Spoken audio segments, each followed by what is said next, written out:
I can't think of a good bit. I'm too tired, man. Well, you don't have to be funny in the docket. I'm supposed to be. It's That's for not me. That's only for us to look at. It's for me. There's no pressure to be funny here. There's pressure on me to be the best there ever was. Epic guys.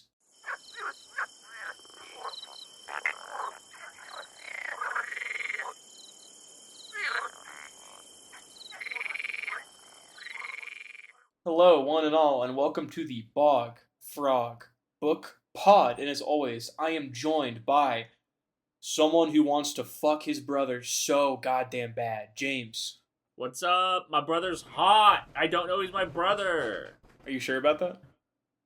Oh shit, he's my brother. He's not hot anymore. What if I he don't got? wanna fuck him. Is it because he's your brother, or because he got electro-fenced or neuron activation fenced? It's because of the ultimate taboo that everyone in humanity shares. Also, I spelled taboo with a U instead of two O's. I don't know. That universal taboo thing is kind of crazy because it's just not true for a lot of societies. They're just like, let's fuck our that's fine. Yeah, I don't know. And I am also joined by the guy who needs to be stabbed to move on. Needs to be stabbed. It's part of his culture, and it's fine. Seth. You know, I always knew. I read that damn book, and I always knew you were gonna be the one to fucking kill me and turn me into a tree. Me? Yeah, you. Does that make me Ender? From the moment you walked in. I don't know. Are you? You get to decide right now. Oh fuck. And as always, I am the bugger queen, Ren. You said that with such hesitance. You hate the word bugger. It's so much uglier than piggies, you know? It's really. I was wiki diving today, and I got really upset during it. It's such a wiki bad diving, place. and it pointed out that after the first Bean book, which is what introduces the term formic, that's all anybody ever uses afterwards. Which I like to think somebody went up to Orson and was like, "Hey, you ever think how bugger sounds vile? We should make up really another gross. word for them." He's like, "Yeah, probably." It's like, dog, it's a They few really letters never off from say another that word. They never say that in Ender's Game? No, no. They say it in Ender's Game. Well, not in the movie. No, they don't say the buggers at all in the movie. Well, I don't know shit about the movie. Why are we talking about the movie? Well, why were you talking about the book that came before Ender's Shadow? Ender's Game? Yeah, Ender's Game is before Ender's Shadow. Yeah, they don't bring up the word formic in Ender's Game. You said when Ender's Shadow. No, they don't use it in Ender's Game. It's only okay. Yeah, that's why I was so fucking confused just now. They don't use the word formic. I thought for What are sure you they talking did. about? I guess I don't. Yeah. No, we found formic on Wikipedia together. Yeah, that's true. That's what you're thinking about. The Formic Wars trilogy or whatever. That's not it's more than a trilogy. The quadrilogy. Whatever. I think it's 6 books. I think it's 3 It can't books. be. I don't know. They're putting out a new can't Fire talk Emblem about it. mobile game. Dude, I don't want to talk about that either. Why? Shut the fuck up. Fuck you! Why would they do Shut the this? fuck up. Seth, tell me about Hooktober. How's it going? Why would they do it's, this? It's going pretty alright. I have watched 8 movies so far, which is slightly less than which is always true. It's less than I wish I'd had by this point That's in still time. pretty good. You know, I was also you have a 6-movie traveling. lead. What the fuck? Yeah, it's pretty good. So I'll quickly go through them in the order in which I watched them. Started with my Tobe Hooper film, which is Spontaneous Combustion, which is about a guy who was born after like a nuclear test, like a big nuclear test, and Some sort of a hole. no, so he was. Ren, I hate you. His parents were part of like the testing of a like nuclear bunker. And he was born like right afterwards, and then like right after he is born, or like a couple hours after he is born, both of his parents spontaneously combust. Oh, That's awesome. Probably did he doesn't do mean that? anything. Did he do that? No. Oh. But now he's like, I don't know, in his 30s or whatever, and he Good. starts to combust when Spontaneously. he starts like parts of his body start to combust when he like feels a lot of emotion, and he can like light people on fire on accident. Oh, he's a superhero. He hates it so much, and it's no fun for anyone involved. It still hurts him. Like if he'll like shoot fire out of his finger, but it still burns his fucking finger. That does suck. That's pretty tight, though. It's pretty cool. This movie's really good. The lead is played by Brad Dourif, aka Grisham Wormtongue, aka Chucky. Okay. Yeah, he voices Chucky forever and always. He's also in a bunch of shit. He's in Nobody gives a shit. Nobody gives a shit. I thought it was really good. I think it is like obviously kind of a ridiculous, kind of stupid premise. Yeah. But But Tobe it's fun. Hooper knows how to play shit loud. And Brad Dourif is a really good actor. There's like one, it's just really funny. Like the effect that they use for the fire is just really charming. I get to see John Landis light on like explode. Fuck yeah! I mean, that's all you need. Yeah, that's really all right? you need in life. It's pretty key. Pretty strong. And there are some like moments in there where I was like, I genuinely felt for this dude. There's a scene where he lights this guy who's just being like really nice to him on fire, and he like doesn't want to, but he can't control it at this point. Yeah. And like just the look on Brad Dourif's face is like so fucking sad. Oh. Good movie. Allegedly, I saw this on Twitter once, and I have not.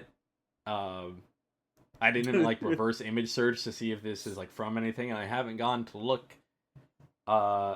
anymore. Allegedly, Kiyoshi Kurosawa's favorite Tobe Hooper film. Yeah, I kind of get it. After that, I watched Brotherhood of the Wolf, the Bloodborne movie. I liked Looks it. cool as hell. It's pretty. It's cool.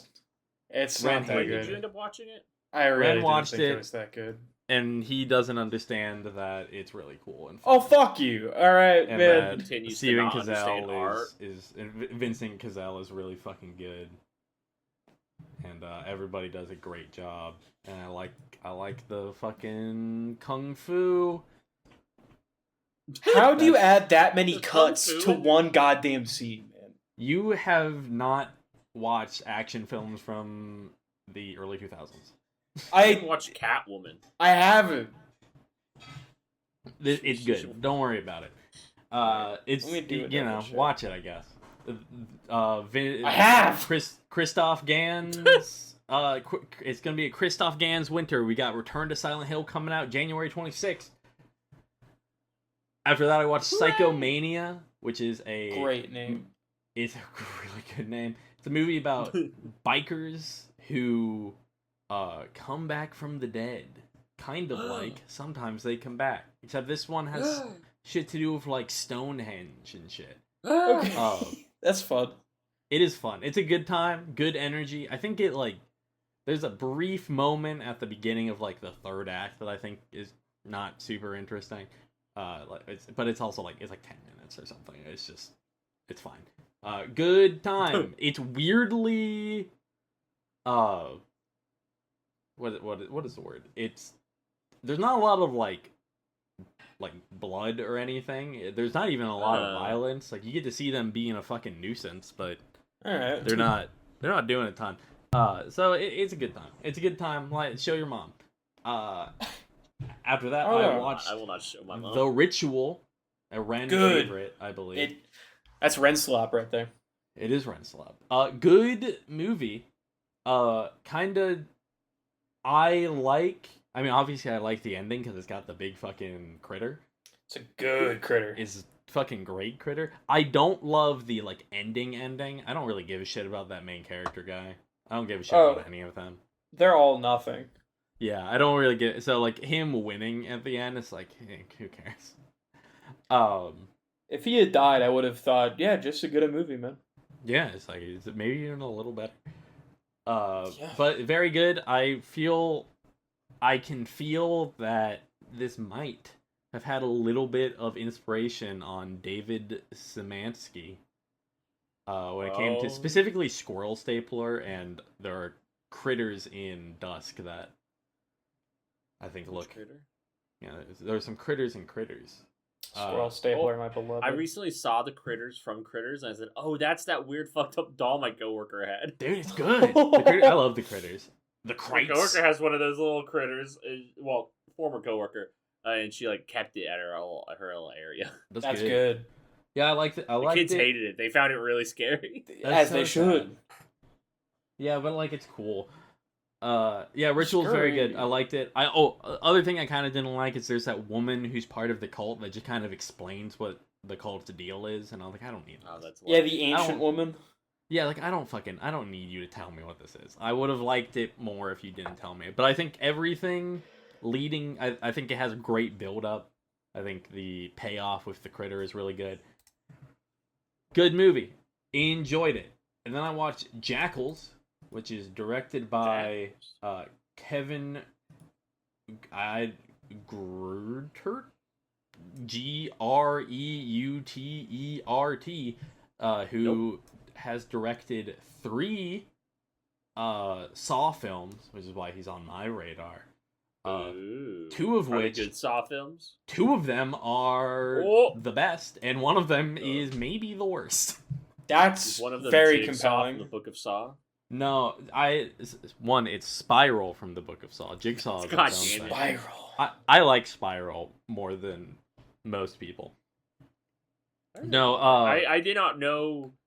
I did not realize it was a Saw thing, and because I just kept hearing people talk about Spiral, and then I looked it up and I saw from the Book of Saw, and I was like, "What the fuck are you talking about?" Yeah, it's the like Book it's of a Saw. It's a spin-off thing, and I think it's kind of neat because Spiral is kind of about like a copycat killer who's not like related to Jigsaw in any way, like so it's like it's fucked up and wrong, and like the traps are As opposed to the normal Jigsaw. Yeah, man. I mean, obviously, but it's like there's no hope for any of these people. Like at least in the Jigsaw traps, for the most part, there's a way you can conceivably get out, but all of those are like unfair, in a way where it's like this is impossible.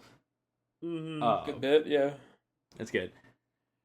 Jackals is nothing. It's a stupid nothing movie that I didn't care about. Oh, good. All. That's what you want to hear about a movie. Great. It was just so nothing. There was some. It had another Dorf in there. It had Steven Dorff. Hey, he's in it for a couple minutes.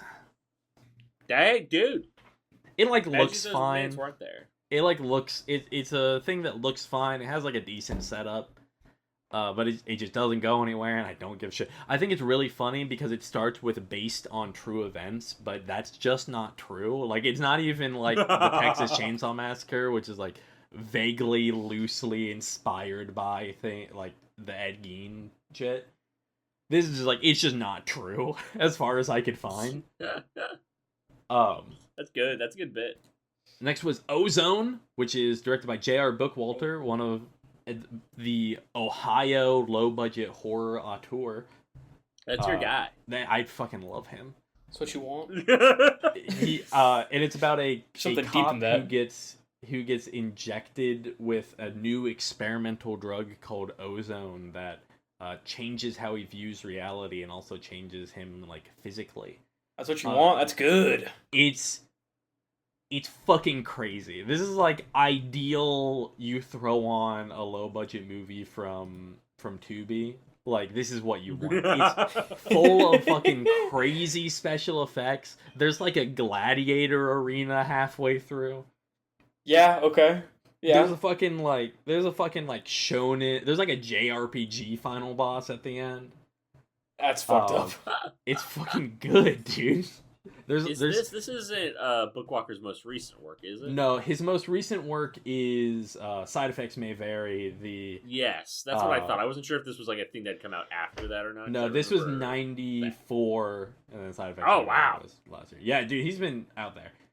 I didn't realize he had been around that long. Yeah, his first film was from '89. Which, have I told you the deal with that first film? Because it's kind of. I don't think so. I don't remember. So the first film was called The Dead Next Door, and it's like a zombie film, and it's very good. Yeah, it's his obviously his most high budget film because it was produced by Sam Raimi. Oh. Under like a different name, but it is Sam Huh. Raimi. Yeah. But the other crazy thing about The Dead Next Door is that Bruce Campbell voices the main character. It is a live action film, but he dubs Wow. over the actor for the main character. What the fuck? It's the Dead Next Door is fucking awesome. Ozone is rocks. also fucking great. It's got that Ohio feel to it. You can feel the Akron, Ohio. Speaking to you spiritually. It really does. It's lovely. I was having a great time. After that, I watched Ernest R. Dickerson. Ernest R. Dickerson. What? Dickerson. Bones. Apparently Norson. Oh my god. You got him, Bones, James. 2001. Dang it. A movie about Snoop Dogg, who is a pimp from the 70s who gets betrayed. Who gets he gets stabbed in a deal gone wrong, and then forced to be betrayed by everybody who ever knew him. Damn. And then he comes, and then 30 years later, he comes back to this like crazy ass cathedral. He gets resurrected. This movie's fucking awesome. Okay. It was fucking incredible. It's got Ernest R. Dickerson is probably mostly known for doing cinematography for a little film that you may have heard of, Do the Right Thing. Oh shit! Okay, so it looks good. It looks really good. Yeah. He was the cinematographer for Spike Lee for a while. He did Malcolm X, She's Gotta Have It, Mo Better Blues. He did a bunch of shit. Mm-hmm. He also directed Juice, and Demon Knight, which are two of his other famous I was ones. looking at the God, what a fucking Do you? I'll talk Samuel about it. Jackson. juice, man. Juice. That's yeah, awesome. Samuel Jackson Juice. Tupac is in Juice. Snoop Dogg is really good in Bones. He's got fucking screen presence. He's doing the damn thing. Mm-hmm. Pam Grier plays a really good character in it. The actor who plays Ginger in Ginger Snaps is in it. I was wondering. Yeah, I was looking at the letterbox. I was like, hey, I think I know her. Yeah, I love her. She's awesome. She kind of gets written out of the story in a very unsatisfying way at the end, which I get because she's white, and this is a story about black okay. trauma. Yeah. And so I was like, okay, I get that she doesn't really matter. Yeah. In the grand scheme of things, but also I love her, so I wanted more of her. After that, I watched this yesterday. I watched State of Emergency, a zombie film from 2011 by Turner Clay, director of the Blackwell Ghost series of 9 films. Lordy. Which I got introduced to those films by a guy on YouTube who was debunking them. they are I don't think he understands they are meant to be movies. I don't. In the movies, they're presented as this is real, but obviously they're not. Yeah. But they are. I think I've only seen the first 2 Blackwell Ghost films. I think that specifically that first Blackwell Ghost film is kind of it's just real bare bones, but kind of perfectly executed haunted house shit. I wish people were talking about it's Paranormal Activity if Paranormal Activity didn't kind of suck. Mm-hmm. State of Emergency is one of the films he made before any of those. The poster for it kind of makes it look like it's going to be an action film. It's not. It's mostly just some people hanging out in a warehouse being really sad that the apocalypse happened. That's kind of fun. It is kind of fun. The movie's kind of boring. It's it's pretty well shot, honestly. I think it looks pretty good. There are moments. It has a really gross filter over it. which kind of makes it look bad a lot of the time, but there are points where it looks really good. I think the first, like, it kind of peaks in the first, like, 20 minutes, which are, besides, like, a flashback or two, mostly just the main character wandering around this area, and it's, like, all silent, and he's kind of, like, discovering shit, and, like, just kind of a bit tense, but mostly, the movie's kind of boring. The movie's kind of whatever. I do think Turner Clay has found his thing by doing the Blackwell Ghost movies. Nice. Because those are good. I should watch the other 7 of them. 9 isn't out yet, but it's coming out soon. And that's all for right now. Hells yeah. So, speaking of watching movies, Mulholland Drive is something that I can't see, or is that like a different thing? No, he made it small because he sucks. Talk about Mulholland Drive. You watched. Did he make it? Did he make it smaller? Oh no, that smaller one we'll get to in a bit. Okay, I don't know what it is. I can't tell what it is, but we can. I want to yell. Talk about Mulholland Drive. Talk about James. Is James mad? I'll kill you, James. My hands. Mulholland Drive was one of the movies I decided to watch last Saturday. I've decided that Saturday, one of my days off, is the day that I sit, I do nothing, and I watch some movies. And I watched 3. And I'm trying to pull one of them out of my brain, and I am really... It's not going well. It doesn't matter. What do you mean it doesn't matter? That one the doesn't audience matter. not You can't interested? even remember it. You aren't interested. You don't even care. You can't even remember it. It's not Mulholland Drive. I can tell you that much for free. Jesus Christ. Motherfucker talks about 50 goddamn movies and is like, you can't think of that. I talked about 50 movies faster than you've talked about one. Okay, alright. I'll eat your toes and spit them back at you. Alright? Yeah, the other one was The Cat Returns. I thought it was, like, really boring. Not in a good way. I want to watch that one. It's nothing. It's nothing, man. Yeah, but it's got that girl that's obviously a cat before she's a cat. Yeah, that was good. She does have the most strong cat design of all time. It's good. Like, her design and vibe are good. Her and her mom have a great dynamic. Yeah, but yeah, Cat Returns is definitely no Whisper of the Heart. No. I mean, very few things are Whisper of the Heart. It's so fucking good. Yeah, I haven't seen Whisper of the Heart. What? You watched Cat Returns without seeing Whisper of the Heart? The Cat Returns is a sequel to Whisper of the Heart. What? Yeah. Yes! Where do you think he returned from? I don't fucking know. Hate you.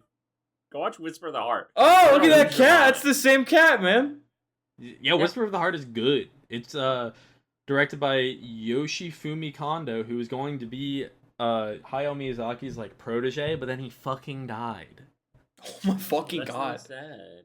Yeah. I do remember this because he was very upset when he died. He was like, I don't know how to process this. That's why I'm not talking about it. I'm like, yeah, okay, man. Fair. Yeah, fair enough.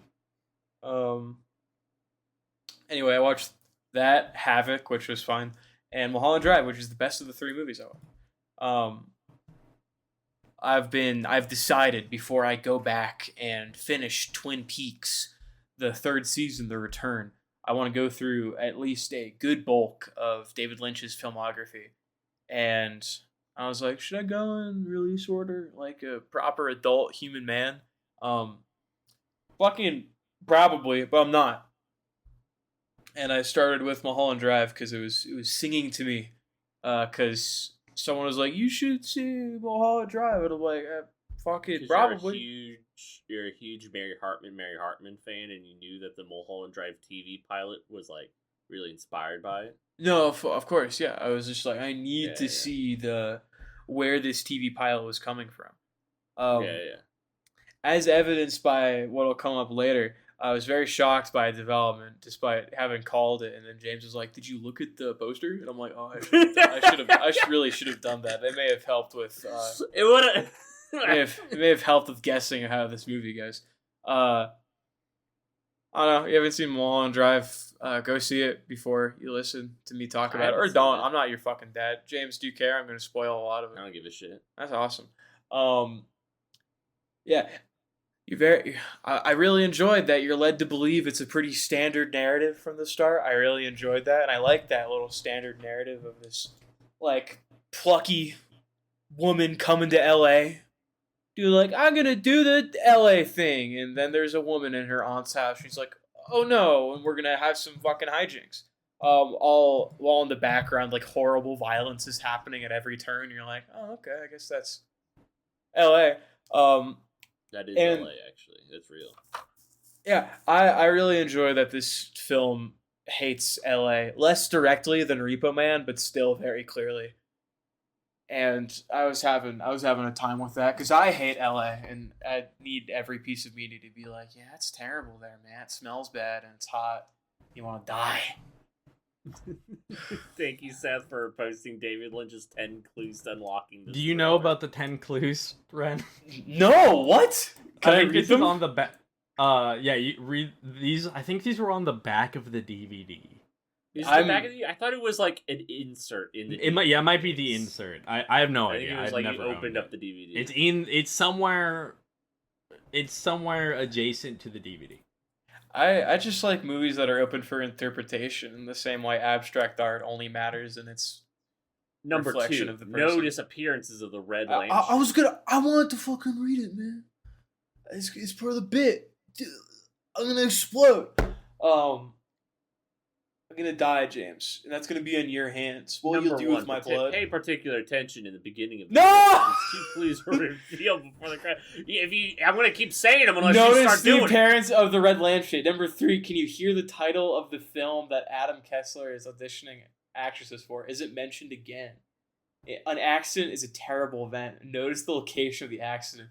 Mulholland Drive! Wait! it. No! No, say it isn't true. Who gives a key and why? Notice the robe, the ashtray, the coffee cup. What is felt, realized, and gathered at the club is Silencio. That is all a recording? Fuck you. Suck my dick, David Lynch.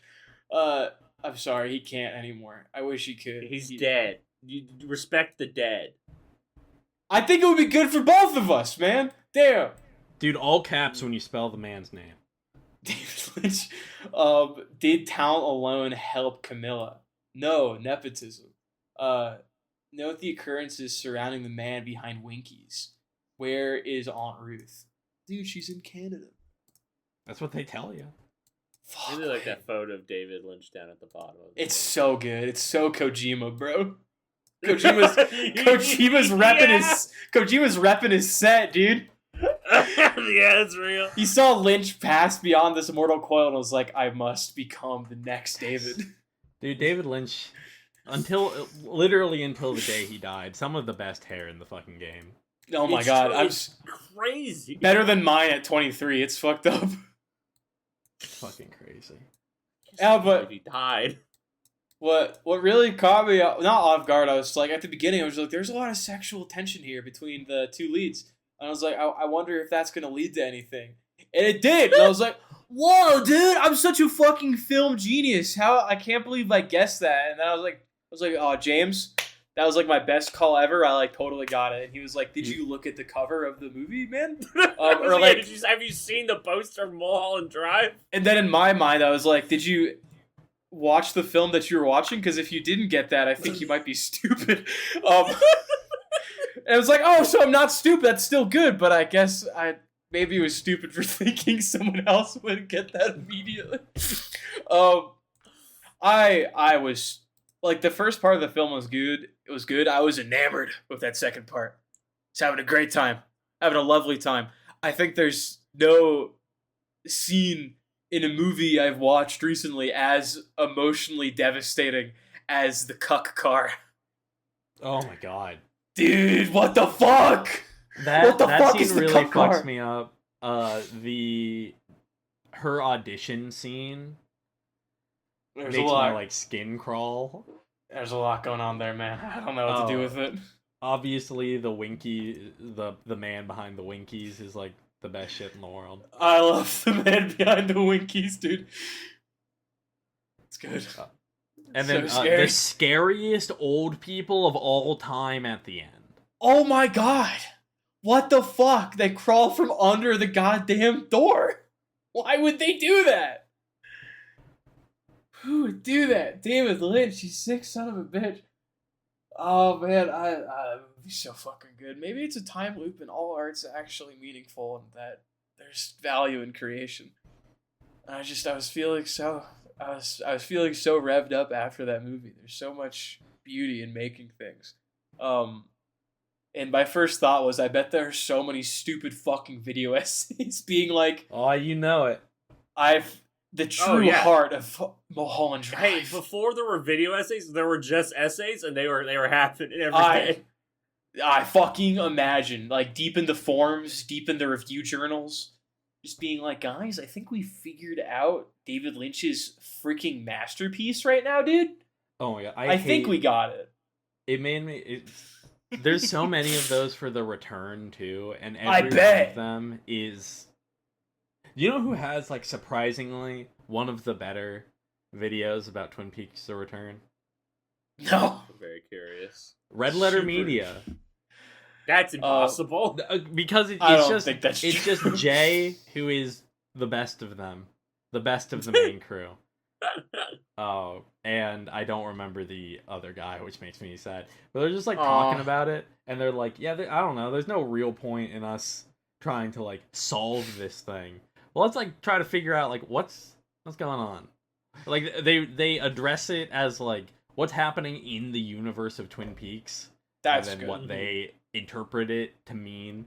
And they're very dismissive and Good. you know, they attack people who have done the true meaning of Twin Peaks. That's good. Yeah, it is. Oh Good. no, Sometimes kids. they used to do good. Kids, y'all I gotta still don't suck it know if up, that's man. Art has no true meaning. It's all the meaning you have for it. And that's fine. That's good. You have a human experience and it's important. No, universal truth. I must find it. Yeah, man, I bet you do. That's why you love the fucking sequels after Speaker for the Dead, don't you? Yeah, Jesus Christ.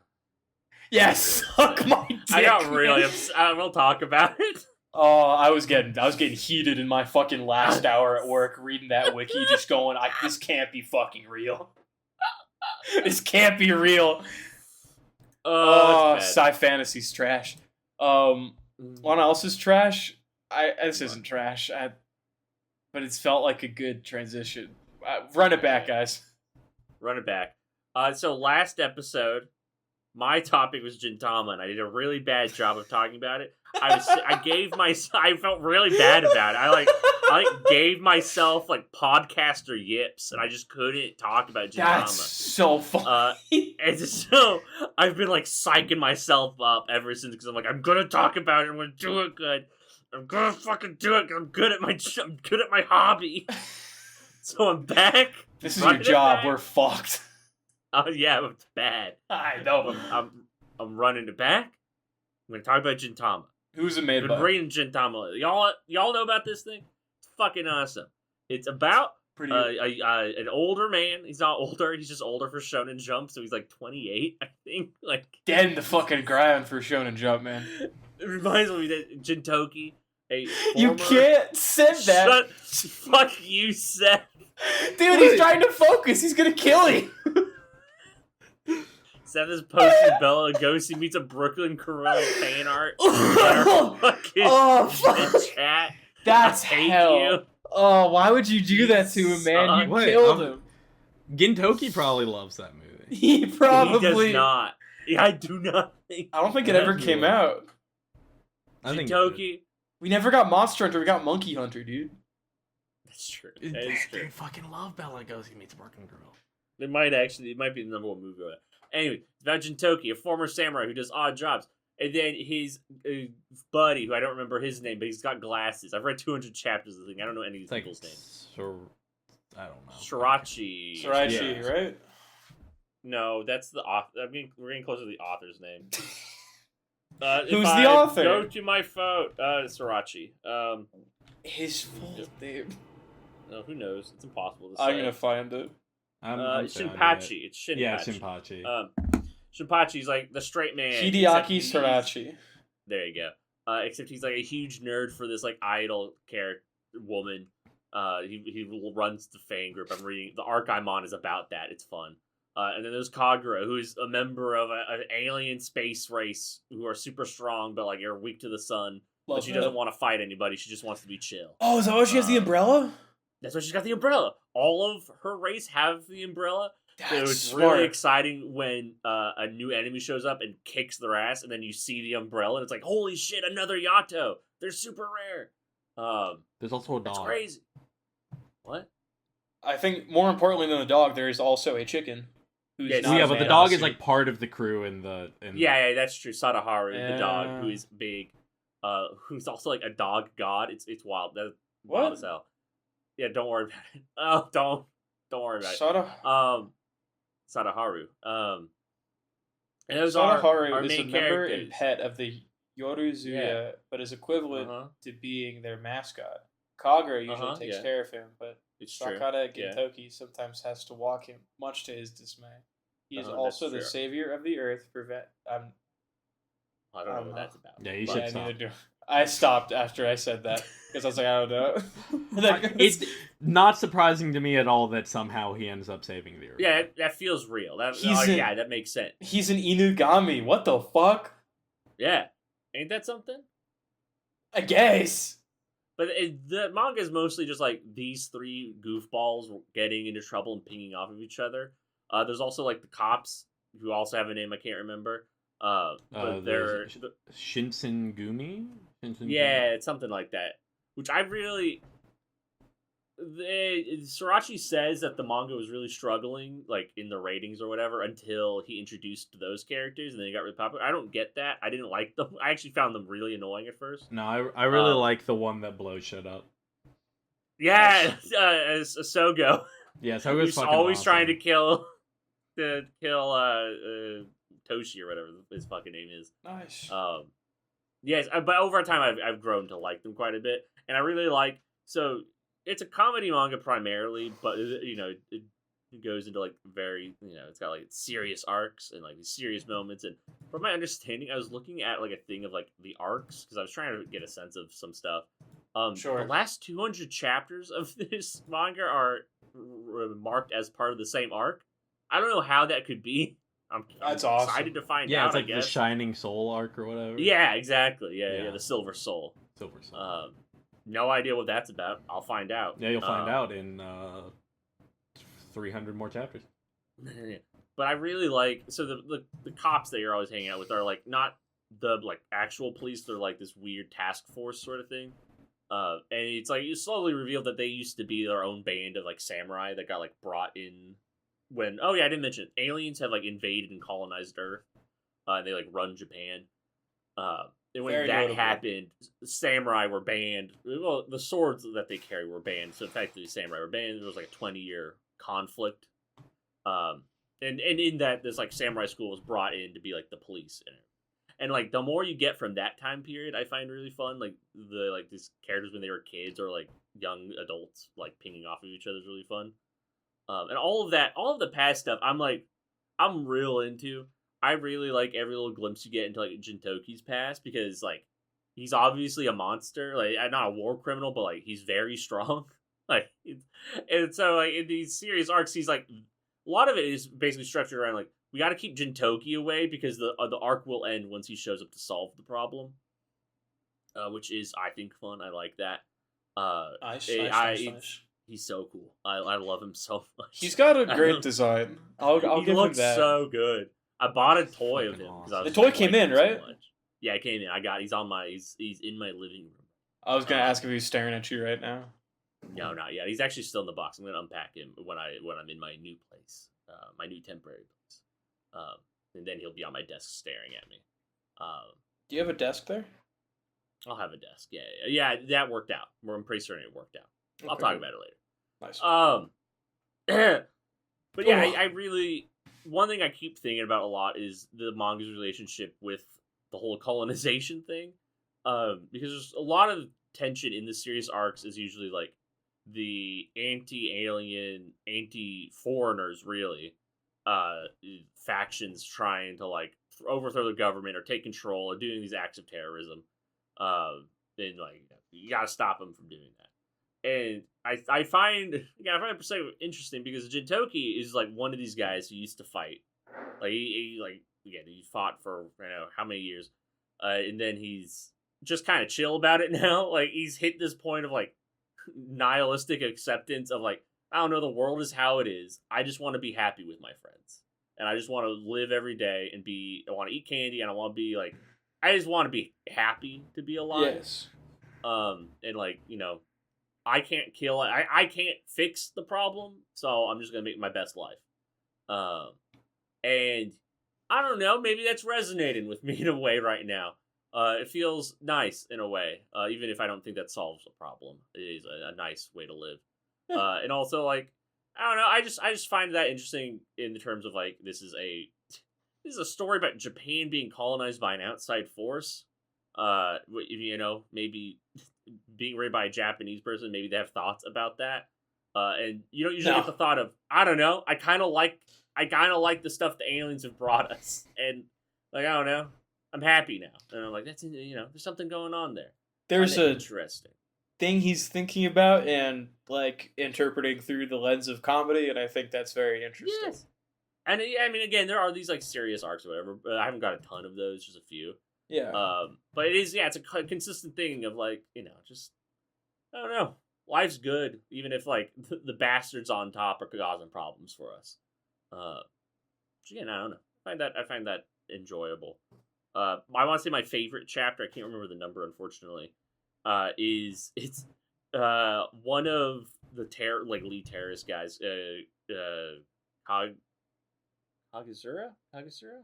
That sounds correct to me. Yeah, I just remember that he always says, "I'm not Zura." That's like his running gag. Is like out of commission, so these three like rebel samurai, they're like, okay, they're all brothers, they all look identical, and they're like, okay, we're gonna do it. We're gonna kill the vice captain of the police and everything, and that's how we're gonna make a name for ourselves, and then we're gonna be the top guys, No. So they keep, one goes in, the two are watching, and they go to assassinate him, and bam, Jintoki's there, and Jintoki and the vice captain hate each other. So then they get in an argument, and the assassin gets killed or gets hurt by accident in the scuffle, right? All right, second time, the guy goes in, Jintoki's there again by accident, and then they get in another fight. It's that for the whole chapter, and it's very fun. It's just good fucking Looney Tunes horse shit happening. I love it. I just love these characters pinging off of each other. When I said this in the last failed attempt to talk about this, this manga has the Looney Tunes thing of like, you just say what these characters, like what characters are in a chapter, what the premise is, and I'm smiling. Like I'm happy. I'm like, yes, please. I recently got a 2-chapter arc where the vice captain of the police and Shogo were trapped in a Saw situation together. And I was like, yes, that's awesome. Yes. They fucking hate each other. Yes. I'm like, yeah, I want these two fucking cats to be chained to get together so they fight constantly. I have a question. What's up? They seem like ultimate yaoi bait. Yeah. So, I don't know if you know this. Gintama is really popular with women. It is Fujoshi specifically? Hugely popular, yes. Okay. If you search Gintama on Batato, you will get just a ton of Fujoshi like doujin shit. But I'm not using shit in derisive. I'm just saying like just a lot of that stuff. Just a lot, yeah. A lot of stuff. So you were looking for Gintama fan comics? Yeah. Well, that's for after you finish reading. Yeah, of course. This was just when I was trying to find. Oh my god, there is like, so much fucking yaoi. Yeah, dude. I was trying to find some information on the movies that are out, trying to figure out like what exactly they are, because I'm not gonna watch the show. I'm pretty certain. I might watch. One of the movies is the Cursed Sword arc, but it also has cameos from characters that show up later. And then I think the second movie is like an entirely original story.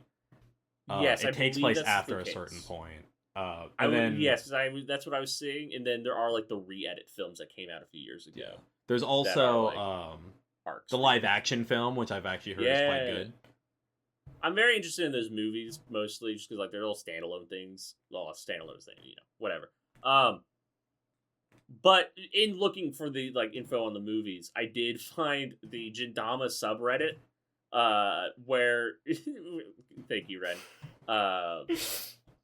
Where there was, like, a Q&A on the Gintama subreddit, and it was, like, a lot of stuff that I'm like, okay, whatever. But there's a part where it's like, isn't it a shonen? Isn't that just for boys? And it's like, actually, most Gintama fans are women. There's a lot of good fan service for the people who like boys. And it's That's like, awesome. That's so right? good. That's really fun. That's fun. Also, I think I fully mentioned that I've seen quite a bit of the show. I've seen 75 episodes of the show. Damn, that's pretty good. I was Alright. watching like an episode a day for like Mhm. for a large chunk of senior year. Damn, he is thrusting in there, bro. It's like the best show. It's Whoa! like the best show in the world, dude. It seems like a good show. I am enjoying reading it a lot. Last episode, I say, like, I just read it. I was like, reading's fine. I don't see a problem with it. There's a slight problem with it now that I've ran out of official scans. Some of these scans are the most dire scans I've read in years.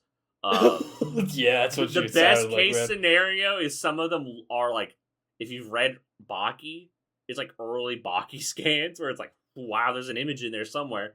The worst are the ones where I found this person's fucking blog spot. Almost left them an angry comment from a post from a decade ago, 2 decades ago. Where this fucking porn person, like, has better pages than some of the fucking chapters, man. yeah, the really bad ones are like ran through an upscale denoising filter like 20 times, and to the point where there's none of the original line art is there anymore. Like, I'm not even looking at the original art. Like, and it's, oh my god, that was the worst to read, because like I can deal with like crummy scan quality. It was very as long as I nostalgic. can see for the me. fucking lines. It's the ones where I can't see the fucking lines at all. Where I'm like, fuck you. It looks like AI art. Like, it looks horrifically bad. I'm shocked they haven't tried again. What's that? Sorry? I'm shocked they haven't tried again. Yes. Mushishi got a retranslation before Gintama. This is the thing I was talking to Red about. I was like, I feel like somebody out there has to pick up the mantle and, like, redo this shit. Like, you don't even I have guess, to, like, for all of these, you don't have to do the first 22 volumes, because Viz did them, and they look fine, and they're translated perfectly fine. I'm shocked that Viz hasn't tried again. I mean, this is also the thing. It's weird to me, Viz. I assume they still have a license. I imagine they do. I believe they have basically the license for every Shonen Jump thing. That's my understanding as well. And I'm like, surprised that they haven't haven't just do like the big Viz releases or whatever, where it's like volumes in one. Like, this is like made for the omnibus, like 3-in-1. Yes. Yeah. I was thinking about if you know that like disgusting One Piece box set that's like, I don't know how many volumes, but it's like the big treasure chest thing that like nerds that our boy has show off. I had 2 of those. That's how I started wait. reading One Piece. Did you sell them? No, I think I gave them to one of my friends because I was like, I don't really want them anymore. And I was like, you're reading One Piece, and I am fine not having these. I would, but my point is, I would love to have one of those for Gintama. Like, I really love this series a lot. Like, I just like it so much. The only volume of One Piece I own is a Japanese volume that I was given when I was visiting Japan by a principal of a high school who heard I liked manga and was like, I should just get him a volume. That rules. That's pretty He was sick. the nicest fucking guy ever. I was like, this is such a nice, genuine thing to do. That's I have, so like, very sweet. little manga at this point. I've like cut down my manga collection. I've cut down quite a bit. I have not bought new manga in years. Like, the only manga I'm really interested in buying at this point is Nihei. I just need to, like, I want to buy all the Nihei stuff. And that's about it. Like, I really don't like having manga that much because it takes up so much space. I'm like, I'm very much big on one volume shit. I like having. Yeah. I like Chainsaw Man just because I reread that sometimes, and that's just... the fun to have. Russian Chainsaw Man volumes that are So fucked, man. I would buy those. Those are gorgeous. Like those are Dude. nice hardcovers. Like, oh my god. It's the Land of the Lustrous volumes that get me. They're these beautiful, like, oh yeah. textured covers. I'm like, what the fuck are we? What dystopia am I living in? Where I don't this? understand what's going on over there. What the fuck? It's maddening. I've been Continue. collecting the like whenever Go Tanabe puts out a new like fucking H.P. Lovecraft thing, or Oh yeah, yeah. I've been slowly buying all the Kyoko Okazaki stuff. I would also like to have. I have the first few volumes of the newest release of 20th Century Boys. I would like to finish that. Nice. It's not a ton of volumes, especially because those are like the bigger ones. But Out of stuff that's like coming out, I like Kekai Sensen, Blood Blockade, Battlefront. Oh, cool one. Is It's that getting a finally- re-release? It's getting omnibus releases, and I've What? been waiting for so fucking long for that because there aren't scans of that online, No, there aren't, Oh. dude. It's crazy. which blows my mind because I've been like, and a lot of the Dark Horse volumes have been out of print for so long that it Ages. was making me so angry because I I didn't fucking realize. love Naitao. I wanted to read his new series. I didn't realize that Kekai Sensen was getting a fucking re-release. That's fucking Yeah, tight the as hell. I first should buy omnibus those. got released like at the beginning of September. I just haven't What? gotten a chance to grab it. And then it's like, the other stuff is like one volume things. I've been grabbing like every once in a while if I find some like one volume Tezuka thing, I'll grab it. oh yeah, Yeah. I've got like Really? those If Devilman anybody- Smaller hardbacks. series, I'm definitely Yeah, I more have liking those them. too as well. Those are nice, right? Those are nice, except the thing that they do. Except the thing that they do where in the middle of the series they insert Shin Devilman, which is like a bunch of like Oh yeah. like 4 one-off issues that were published after. Which I mean, That those are like does fun. It just explain really those. fucks with the pacing. They should have been after. They should have been at the end. I don't know. Seven Seas is kind of stupid. They're a silly company. I mean, that's the same thing that happened with Getter Robo, right? But that happens in the Japanese version as well, right? Yeah, well, that's Yeah. like they don't insert. They insert like specific chapters Yeah. that Ken Ishikawa had written for To that put release. backfill in, yeah. Yeah, to like kind of to fill in some details. Mm. I mean, I would kill for that. I do have the only Getter Robo, the only full Getter Robo manga we've ever gotten in English, Getter Robo De-Evolution. I have all of that. I did not realize the original series hadn't been brought over. That's insane. Never one. I think it was That's evil. Go was brought over like partially in like 19 issues of like comic issues, Oh yeah, which that is, makes sense. Which is Yeah. weird.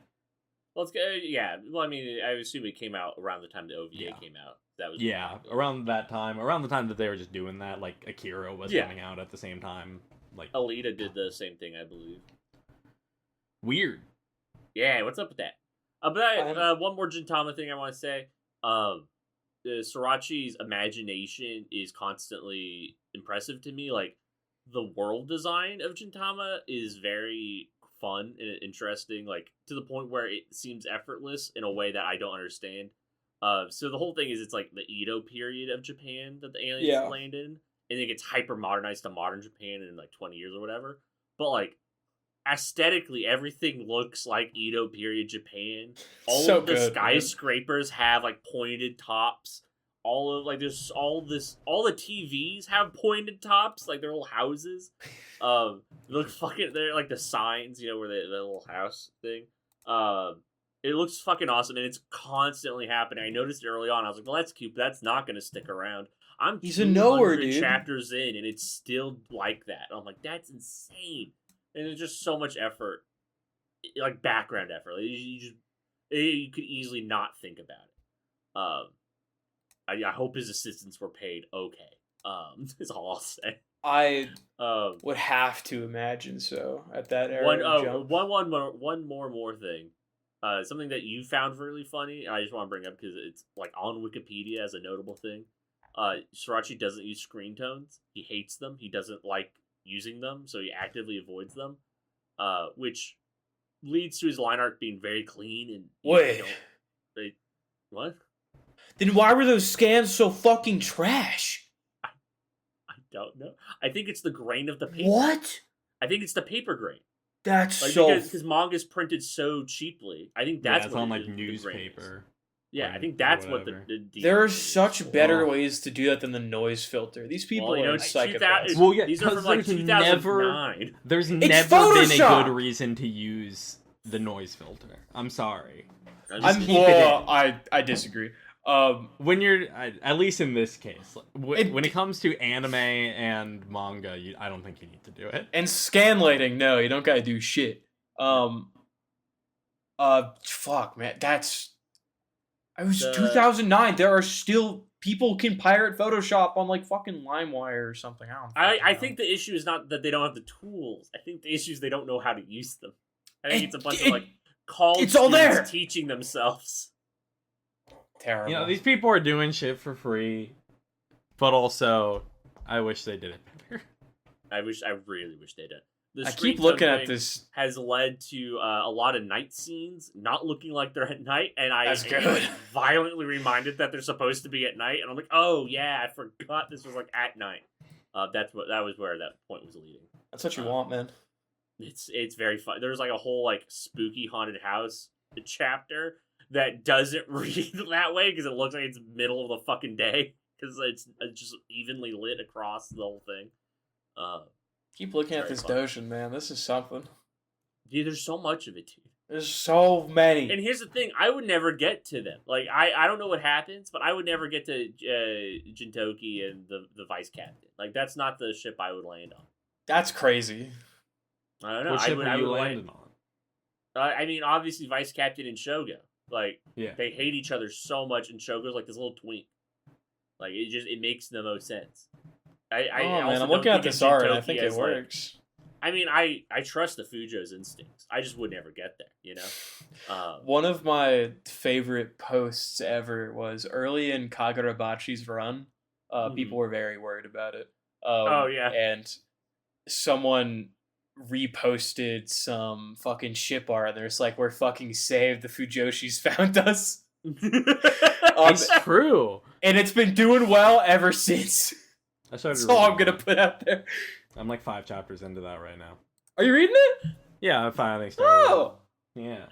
I It's a good have time. no interest in reading it, but I really like that edit of the page of like, we killed your dad for bus fare and then walked. It's good! It's good! There's some I- shit like That comic's really fucking good. what I can say is like there's some like rough shit in the chapters I've read so far. But every once in a while he'll just hit you with like some crazy fucking panel. That's what I've heard, is that the art is like outstanding. The art is outstanding, crazy. and the way that it's used, like it is like even beyond it just looks really good. Like the way it uses like visual metaphor is like really strong. Mm-hmm. This is in like a chapter psychopath. 2. In chapter 2, there's that moment where the main character is like thinking back to his dad, and he's like seeing him and his dad eating through the fishbowl that his dad gave him. Yeah, And it's like dude. the best shit in That's the world. insane. That's so good. I've been a fucking like I've been riding this comic's dick since the first chapter came out. I'm like, this is a cool fucking like samurai revenge story, and everyone was so mad at it, and I didn't understand why. I was like, these aren't people who read comics.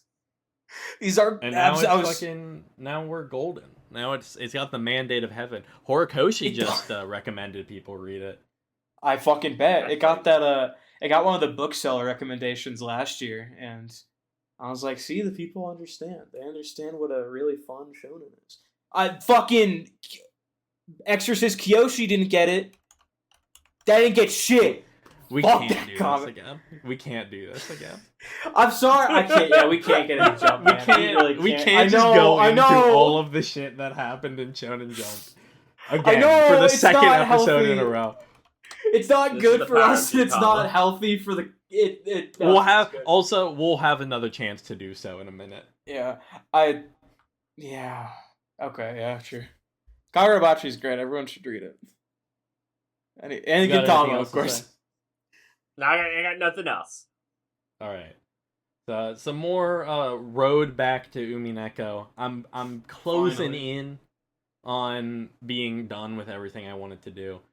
I think this one is going to make you two more mad at me than most others. I'm going to talk about some Okay. non-directly related manga that are influences on Umineko, as stated by Ryuki Shio7 himself. First one I'll talk about I mean, is cool, man. I read Rosen Maiden. Do either of you know jack shit about Rosen Maiden? No, man. No, you posted about it. It looks neat. I think I found Yeah, a video. Rosen Maiden is Then we walked. It's so funny. It's funny. Sorry.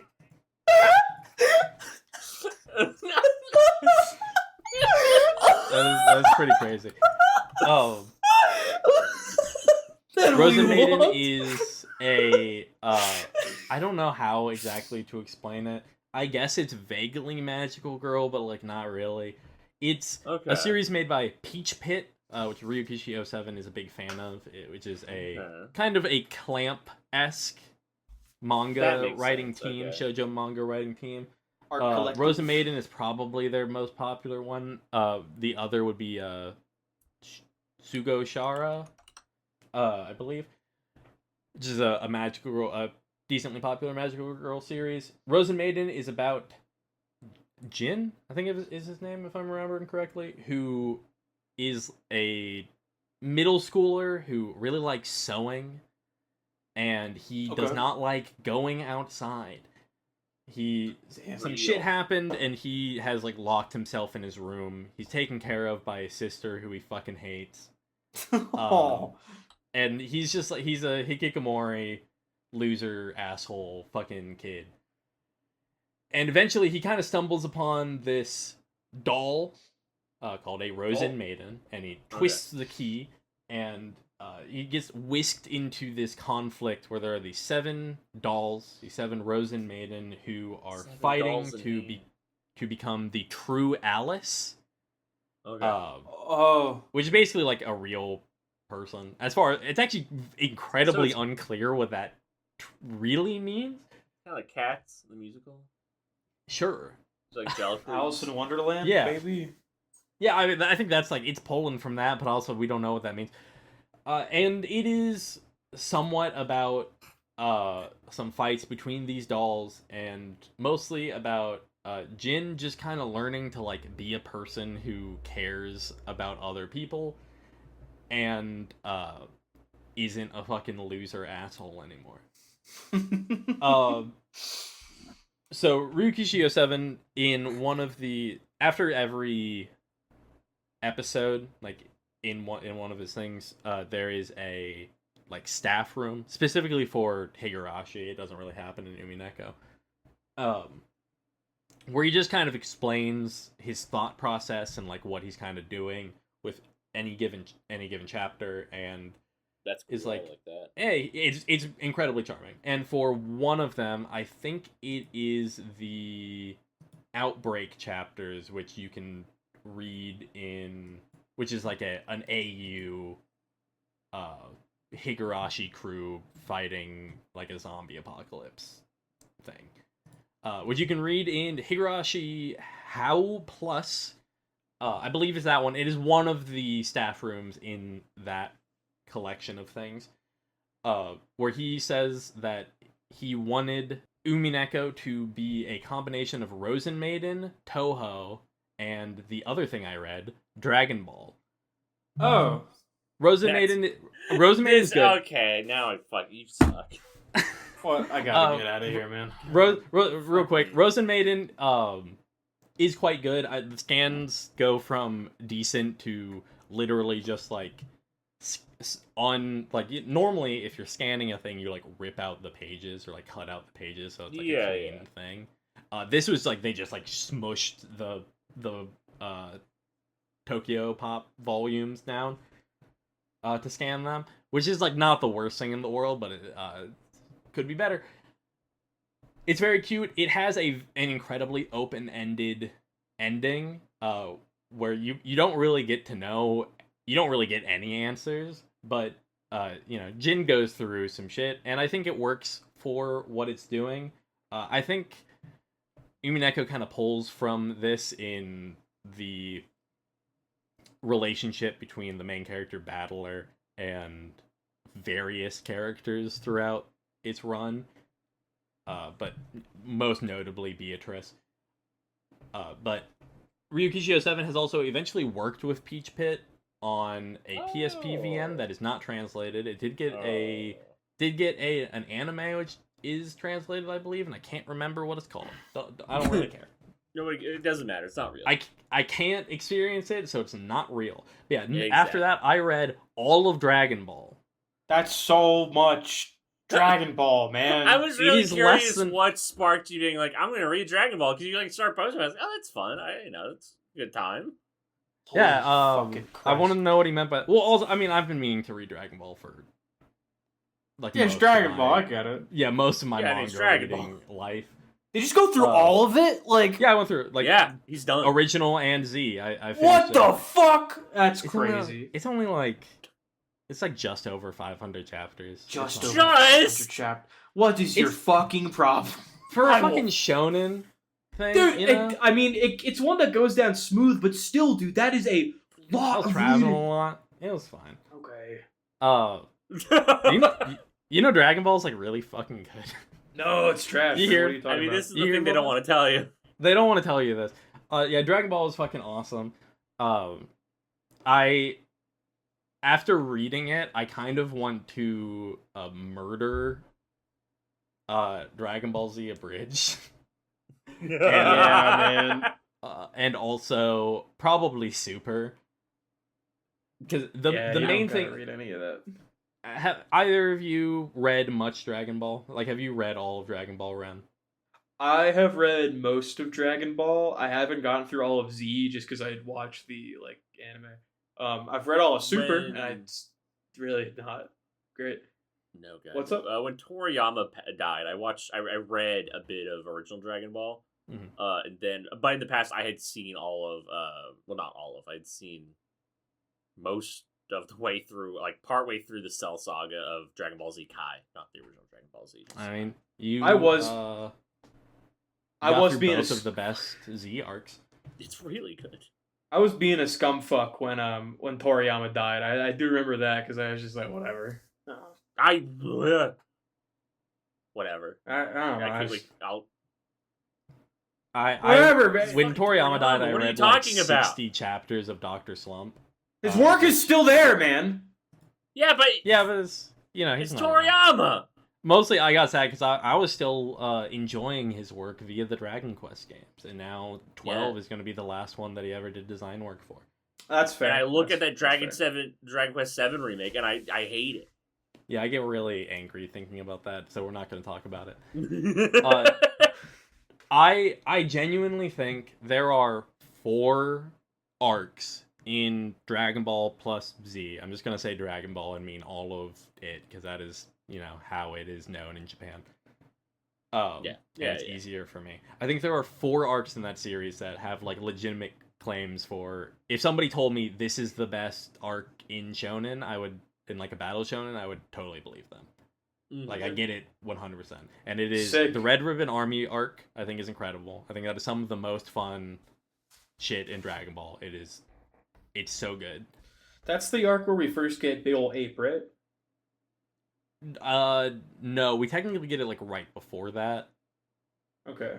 Because that's, like, at the end of the Pilaf stuff, of the initial Pilaf stuff, which is, like, chapters, like, 19 and 20. I really should reread that. I haven't read it since I was, like, young. It's a good time. There's a little bit of... There's some humor towards Bulma that you might have to It's not. deal with. It's really Yeah. not great.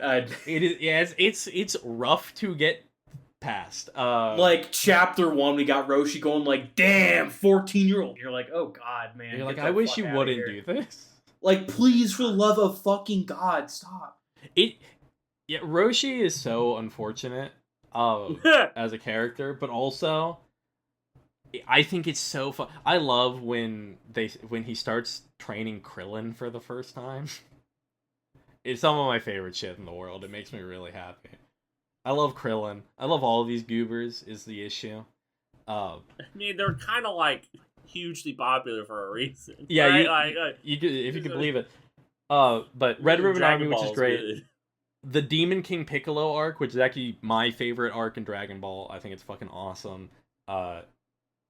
It's great. The Saiyan Saga, which is the beginning of Z, because I'm a certified Raditz head. I love Raditz. I think Raditz is crazy. so fucking funny. I think he's like one of the funniest. I think it's so funny that his whole deal is that he kind of sucks, and that he's just like, Goku, please, I'm your brother. Please don't kill me. I'm your brother. You would never hurt me. I'll be good. I promise. And then immediately when Goku leaves him, like releases him, he just like smacks Goku in the face like, you fucking idiot. I hate you. And then I think it's He's so the funny funniest guy ever. that they've brought back like every fucking character in Dragon Ball. They have never brought back Raditz. He's dead. Which He's is crazy, man. Dead. It's so funny. I think I love him so much. And then I think the Namek saga is like incredible. I think all of the Frieza stuff is, yeah, believe it or not. There's a reason it's like the archetypal shonen arc. Yeah, I'm incredibly impressed by how it's like structured. I think, which is something that later Z, specifically the Boo arc, which I'll get to in a moment, has an incredibly hard time with, which is just like all of these characters are doing shit, and it's all interesting. I'm interested in all of it, and like you're waiting for Goku to show up, and that shit's fun. It's good, and then the final fight between Frieza and Goku is incredibly satisfying. People don't want you to know that the initial Super Saiyan transformation is that good. It's the coolest thing in the world. It's so hard to beat, man. After the Namek saga, I think the popular conception of Goku starts to like trickle into the character. I really hate, now that I've read it, I hate that the popular like perception of Goku is that he is like absolute dumbass fight man, and that's all he cares about. Because it's not like he's super deep in the manga, but he's not. There's something behind the eyes. Yeah, there's something going on there. He cares about the people around him so much, and he like strategizes and has like he'll think through fights. He's not just doing it to do it. It's good. I think there are moments Goku like sacrificing himself at the end, which happens twice. Happens like 3 times actually. Happens more in Super. I'm great. Sure. Trash comic. But him doing that at the end of the Cell Saga is like genuinely emotional to me. Like the way that he views the next generation is like it's incredibly sweet, and it's just not something you get if you've interacted with Dragon Ball through the fandom. No. Which is like, it's so disappointing. The Cell Saga is pretty good. You can tell that Toriyama was getting heckled a lot by his editor. It definitely spins its wheels a little bit. But Future Trunks is there. He's the coolest. But Future Trunks is fucking so awesome. Fucking cool.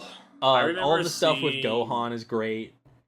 When we were children, Dragon Ball Z Kai was airing on Nickelodeon. Yeah. That's how I first watched Dragon Ball. And I remember kind of being like, I don't care, Dragon Ball, that's a dumb old thing for dumb old people.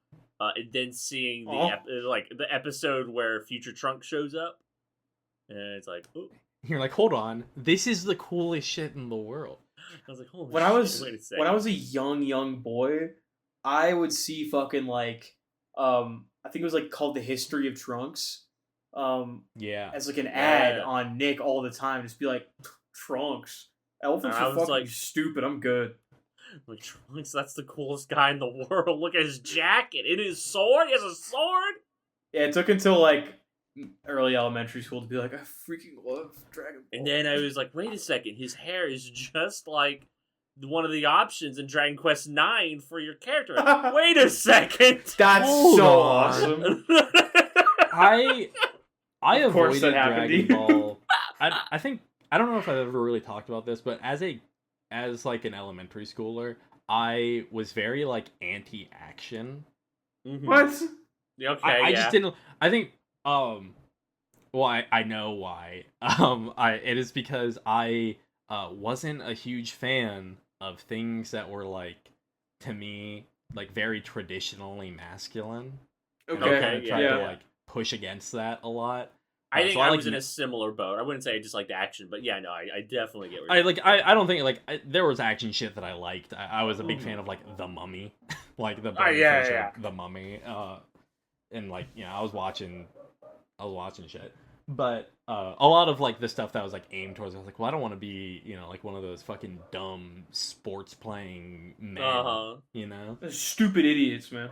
and even Yeah. like up until fairly recently, I kind of had a bit of a chip on my shoulder about knowing a bit more about shonen history than the average Dragon Ball fan, and being like, well, Dragon Ball's not that influential, which is like partially true, but in the same way, it's like, well, Neon Genesis Evangelion isn't that important. And it's like, well, maybe, but also, But also, fuck you, it's important to me. but well, also it is incredibly important. Like it's undeniable yeah. that it had like a huge impact. Like you can see so much. I mean, that's No matter why- how much I rep Kinnikuman, like Dragon Ball yeah, kind of did the thing. I mean, that's the whole reason Hamon goes away after part 2, right? Is that Dragon Ball is doing energy and shit, and Araki's like, well, I can't do that anymore. Fuck, I have to swerve. And dude, it's Yeah. fucking Dragon Ball, man. It's really It's good. undeniable. It I'd is, say I- more so than Evangelion. I mean, maybe. Yeah, Yeah. I mean, honestly, yes. But also, Yeah. I was annoying, and I didn't want to admit it. You in high school, man? That can't be Shit, true. I was doing this I was doing this after high school. Oh my god, man. When I I was mean, in I, high like- school, I was so annoying. I mean, like I will still, I'll still rep Kinnikuman. I like Kinnikuman more than I like Dragon Ball, but I do really like Dragon Ball. Man, I was in middle school being like, I think we should all watch Mushishi, and my friends were like, let's go throw rocks at Ren. That I think that's a fair. proud tradition that carries on to this day. Throwing rocks No, I mean, at like, Ren. well, also by the point I was in middle school, I was very like anti doing shit that was for children. Mm. I was, I don't which I- I mean, yeah. by like the time I never was in had like fifth that. grade, I was like, well, I'm kind of adult. I'm reading Stephen King novels, Yeah, man. and I was doing that shit. I'm not like other boys. This was I was like, you hear about this Percy Jackson? I I never. I read was Percy like- Jackson in like third grade, and I was like, this is pretty cool. But then I got bored in the third book, so I just never finished it. No, for real. I was like a 12-year-old boy just going, fuck, I love Hunter x Hunter and Dragon Ball. Living my best life as a Japanese schoolboy. I love Hunter x Hunter. I love Dragon Ball. I love my green tea. There's like nothing better on earth. in when I, like, Connecticut. Yeah, Started- fucking Connecticut, USA. When I started like reading manga, I mean like the first manga I ever like tried reading was I read like 2 volumes of Death Note, and then I could never get the third one out of my middle school library. Oh, tragic. But it would the first manga I ever read was I read Bokurono, but have I explained to you the insane bullshit that happened to me at the end of that manga? I gotta No, know. I don't think so. I was reading it I'm on sure you haven't. Read Manga Online. Yes. Oh my god, I remember you talking That's about the this. site. now. And for some fucking reason, the last like 3 volumes of Bakurono would do this thing where the middle of the chapter would be at the start of the page count, and then the beginning and end would happen. That's what you want. It was the most disorienting shit of all time, and I had no idea that was the case until later. When I didn't notice it until I started reading JoJo Part 2. Oh my god. Off of the same website, and I was like, what the fuck is going on? I was like, oh, that's why Bokurono is so fucked up. And then I read like Parasite because the anime was coming out, and Nice. Real. I didn't want That to anime after was so the fucking mom after the mom thing happened in that. I was like, I can't wait for the next episode. I need to read it. Yeah, I'd lose my fucking mind. The first manga I read was Blame because I had watched Knights of Sidonia and I was kind of fucking. I know he's done other things. Manga? What's that? This guy's done shit.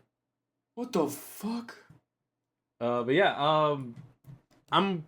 I don't really think I know why. Like, I don't think I could. There's some vague connections I can make between Dragon Ball and Umineko. I forgot that you read this because of Umineko. Yeah. Like, there are moments that I think are definitely like making homage to Dragon Ball, but like, I don't think thematically it's doing much. But I am happy I read it. Real quick thoughts about the Buu Saga. Unfortunate. Yeah. Unfortunate that it's like that. I know Baxter is a big Buu Saga head. That makes sense. I think there's a lot of good shit in the Buu Saga. There's a ton of ideas. I think the beginning of the Buu Saga with Gohan going to high school and being Saiyaman, It's good. some of the best shit in the entire series. Good. Honestly, I think, and there's a lot of fun stuff in there, but there's so much going on. That's kind of boring. It doesn't really flow well.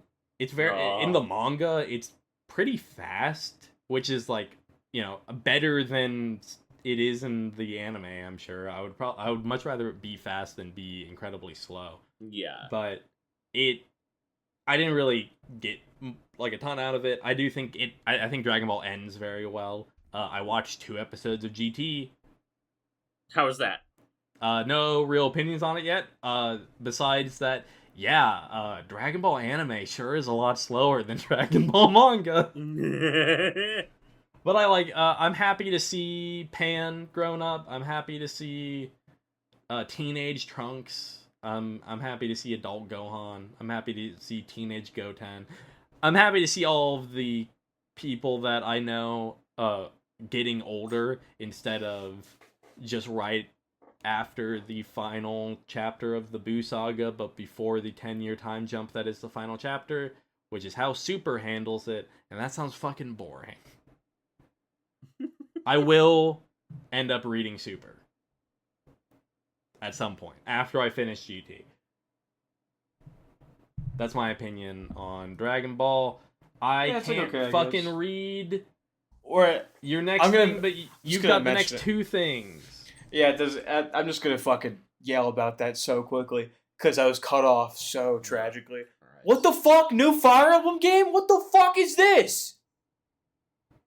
Did you see this stupid fucking webpage they made? It's some of the dumbest shit I've ever read.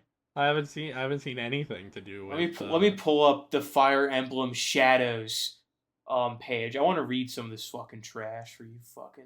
All right, let's talk about Easy Delivery Code. Shut your butt. Easy Delivery Code. We're gonna suck the poop out of it with my tongue, bro.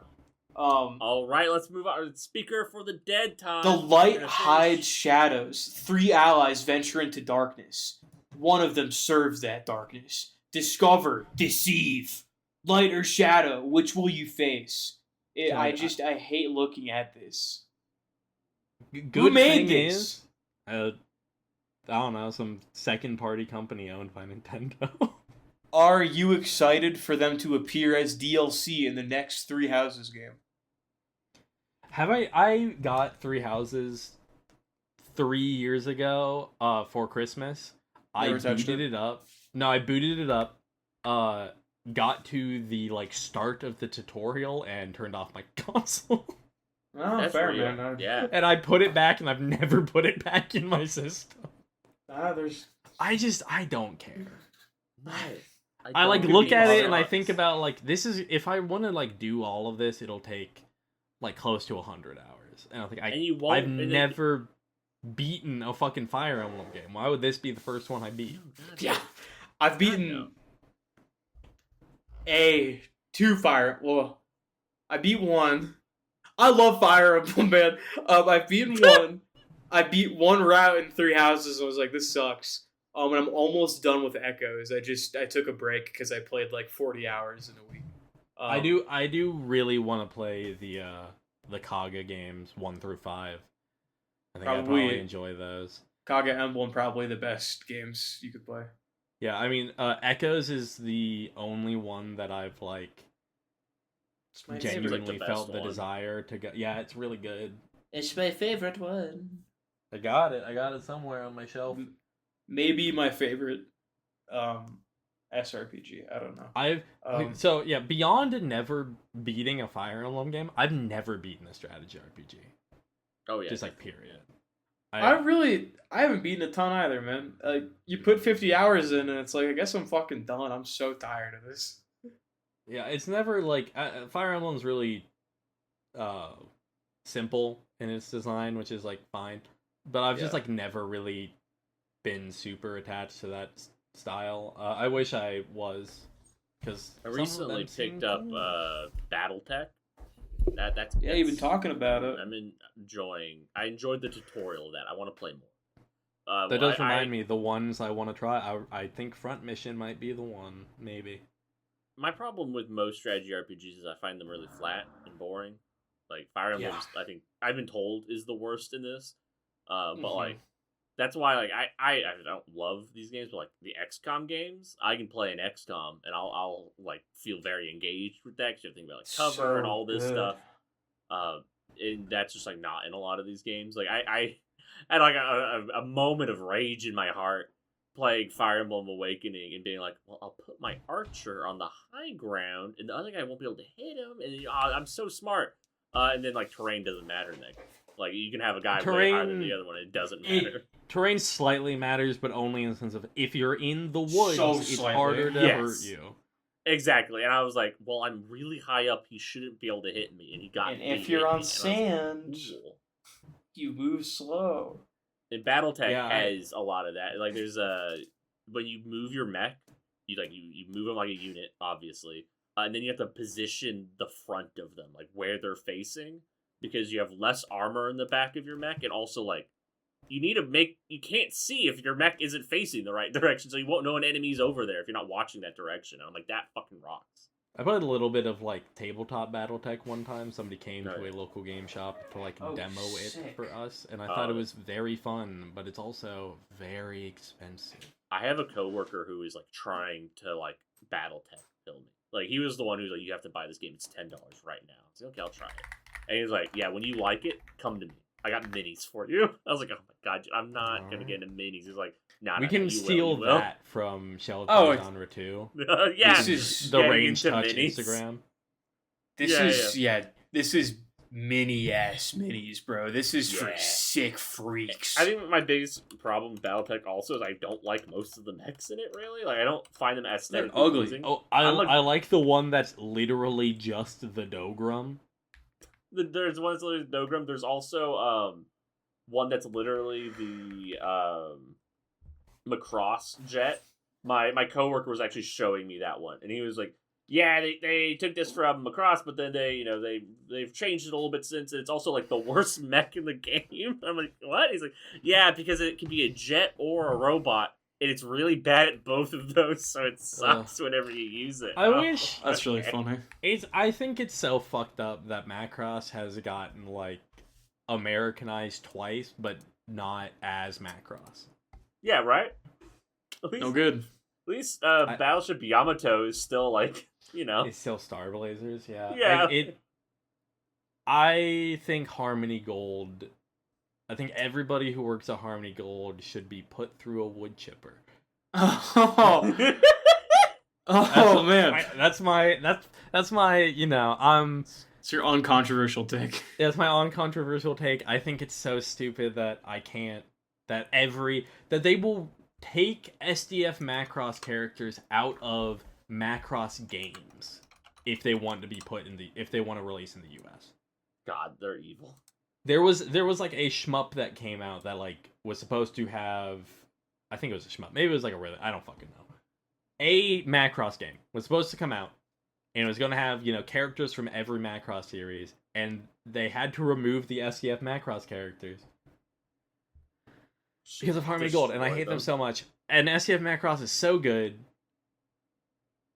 You will never touch post time skip Lin Min May's hair. And what's the point of living anymore? I should get I should get into Ed Macross. I tried watching Macross once, and I hated the main characters so much. Don't you fucking worry. I did not finish that first step. I think I got like almost all the way through it. And I was like DMing Hebe. I'm like, what the fuck is this guy's problem? Yeah, don't worry. I also don't. Neither of us like the main character. Just going like, you gotta get me out of here, man. It's no good in here. He's like by far the worst part of the series, which is not ideal. I really like. There's two moments in Macross I think about all the time, which is when Lin Min May sings to Hikaru for the first time, which I think is like just a beautiful moment. And there's the flashback episode about Roy Fokker and Claudia, which is like one of my favorite episodes of like any anime ever. I think it's like perfect. It's beautiful. It's a beautiful episode of anime. Macross is so good. I wish you could watch it. It sounds like trash, man. I think this is taking back to BattleTech for a second. This is the one BattleTech design I don't hate. And also, I don't think this is the one I actually like. It's just close enough, and I can't find the one I'm actually thinking of. I mean, yeah, it looks fine, I guess. It looks fine. It reminds me of it reminds me of Armored Core 5 battle cover art. It looks like if you squished a Jaeger. It looks like if you squished the head of Ed 209. A lot of the BattleTech robots are like really ugly Jaegers. Really ugly. Is the Jaeger the only good? Well, I don't know who designed the Jaegers. Fuck, man. I don't know. It doesn't really matter. The point is that all Western mechs are ugly. What about Transformers? Or do they not count? Because those are. Those I don't know if you know this. Okay. Yeah, I know they were based off of Japanese toys, but and that G1 is an anime. Just saying. Also some of my favorite Transformers art is from that like original manga. That's nice. By Joe, whatever the fuck. Transformers are fine. They're good, but also because they they seem more based on fucking Japanese design sensibilities instead of being like cowardly, tactical if there are good bullshit. American tactical. I mean, no. I would say the dumbest thing in the world. It's gonna be the Titanfall next. No, they're pretty ugly. I don't hate them. They're higher ranking, but like they're better. Great. My least favorite part of Titanfall is the mechs. Like whenever those enter it is the match, worst I'm part. like, okay, whatever. But also, I don't want to play Apex Legends. I mean, no. Apex Legends has worse movement is also the thing. But yeah. True, but I'm just saying, like I don't want them to release Titanfall without the Titans. Yeah, I know it would feel. It's fun in the campaign where those levels are like structured around giving you like rise and the fall and whatever. In a multiplayer match, it's fine. I'll. It's a bad move to get into them in a multiplayer match. But the multiplayer matches are really fun. It's the thing. I play a lot of that. I played a lot of that. I mean, the multiplayer is fun, but like the mechs, the mechs aren't fun. No, that game is so hard to play in 2025, man.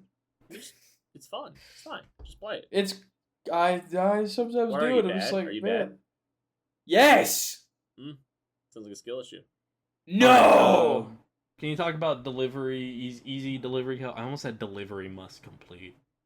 Ugh. I don't know. We had our game rant. It's fine. It was a good time. Good game. Okay, are we done? Yeah, whatever. Fuck it.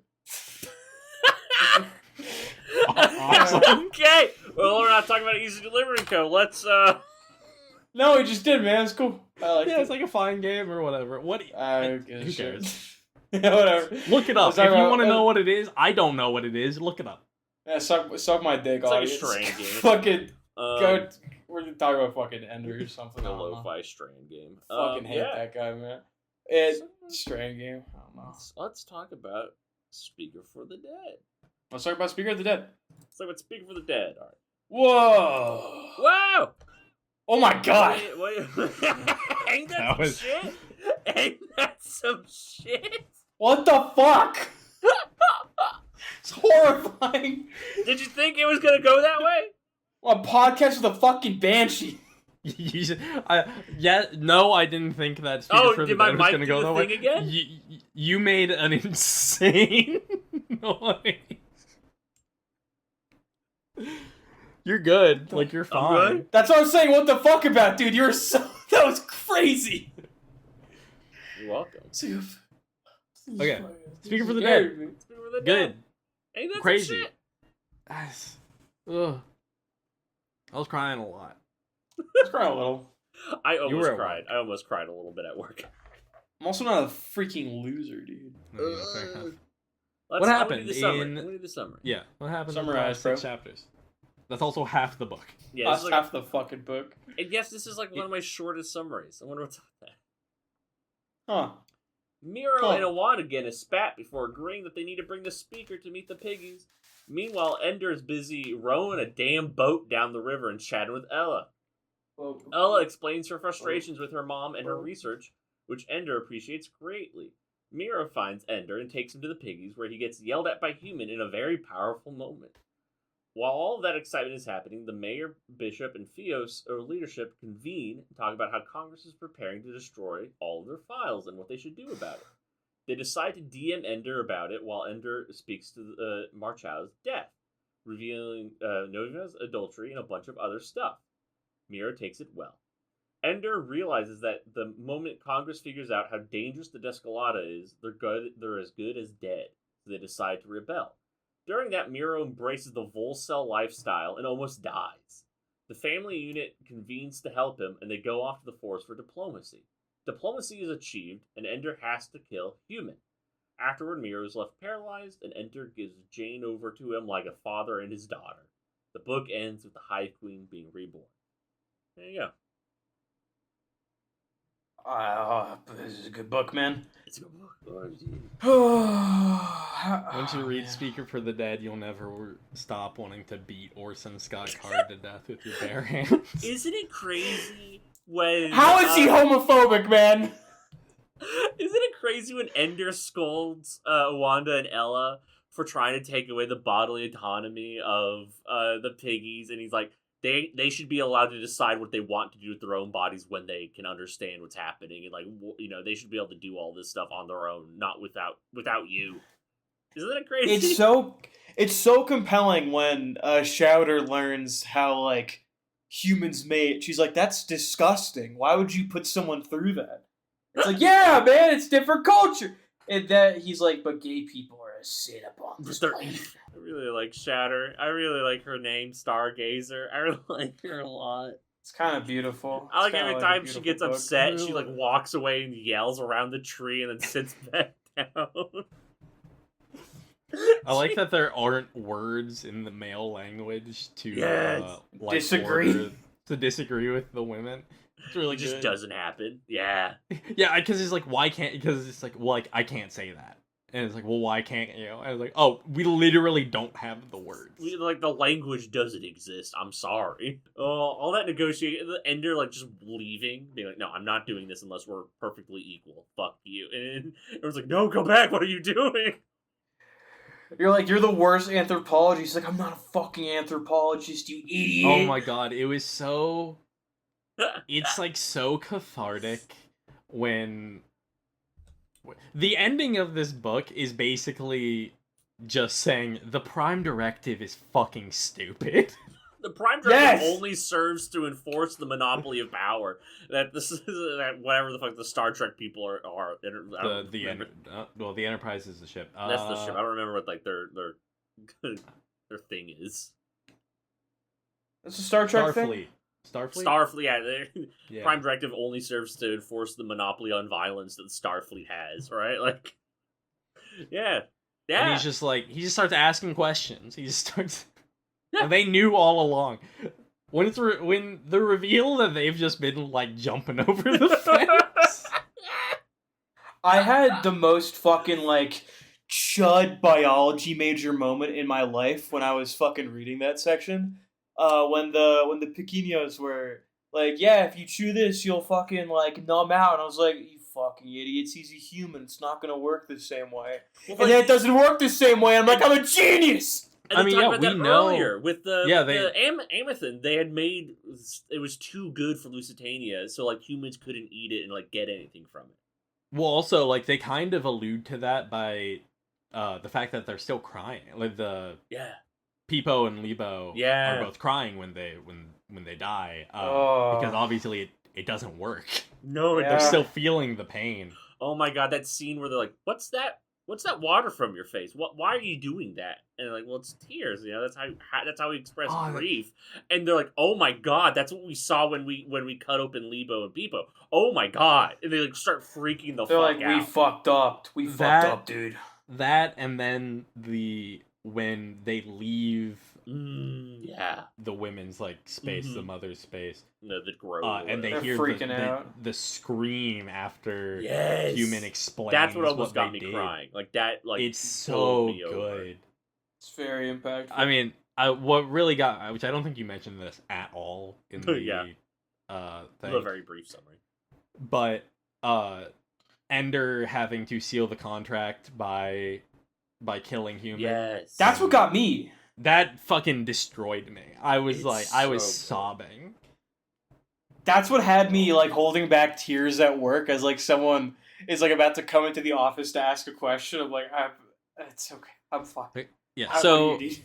for the dear listener who may not have read this book, which if should. you should not give him money, but you should read this and Ender's Game. They're great books. They are great books.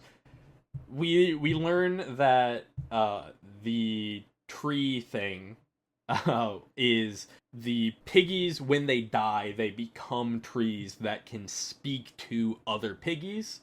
Can't speak to... Specifically, if it's done in a specific way. If a piggy just dies, they Yeah. sprout a tree and they don't really talk. They're not really conscious. But there's like a ritual that they can do where if they put the organs in the right way and they cut open the piggy quite just right, Yeah, that they will specific, retain quick... consciousness in what they call the third life, which is being a tree. Yes. Which is... So it's revealed that when they kill Peepo and Lebo, they are trying to honor them and bring them into third life, which is, to them, you know, just like with the buggers, how the buggers don't have, the Formics don't have the same concept of death, the piggies also don't. Mm-hmm. I've seen about that a lot. It's I so also good. the reveal that I kind of forgot this, that like at the end when Miro asks like, you know, I don't remember exactly what he says, but he says like, you know, why Lebo and people, like, why did they die, like what did they do, which is kind of a strange question because I feel like you should know, but at least the Ender's saying like, well, it wasn't actually like the technology they provided or the information they provided, it was what the piggies figured out afterwards. But because it involved both of them, one of them could have gotten the honor, and Peepo and Lebo both refused to kill someone they saw as a friend and like somebody they cared about, and they would rather die than do it themselves. And I'm like, oh, It's what Ender said about that with there are far worse deaths than not wanting to kill. Like I was Oh just my it God. was getting to Oh, me you so know- fucking much. The line in this that got me the most is the single line that like really just like Mhm. completely broke me is when Ender is talking to Human, and Oh, I bet I know what Human one is this is. pleading and is like basically pleading with Ender, like, please teach us how to get to the stars. Like that is all yes, we want. yes.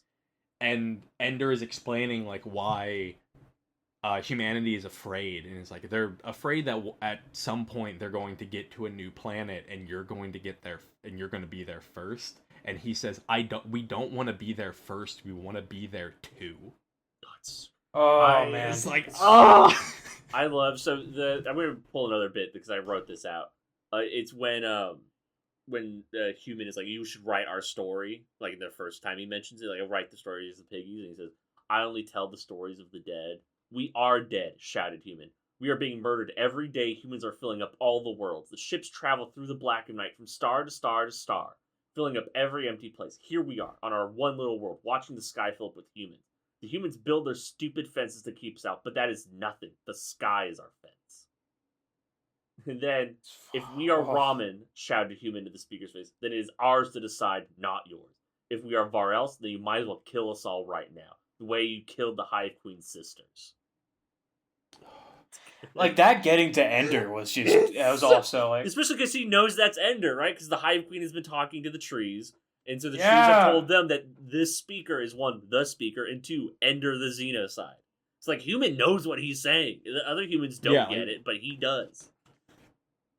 I do love that they all, everybody around is like, that's impossible. And they're like, well, is it? Hold on. Wait a second. Mathing. I like to imagine like there's somebody in the background doing math on their fingers. Like, wait, well, if you do enough jumps, like. Yeah, he's like, you could. They're like, wait a second.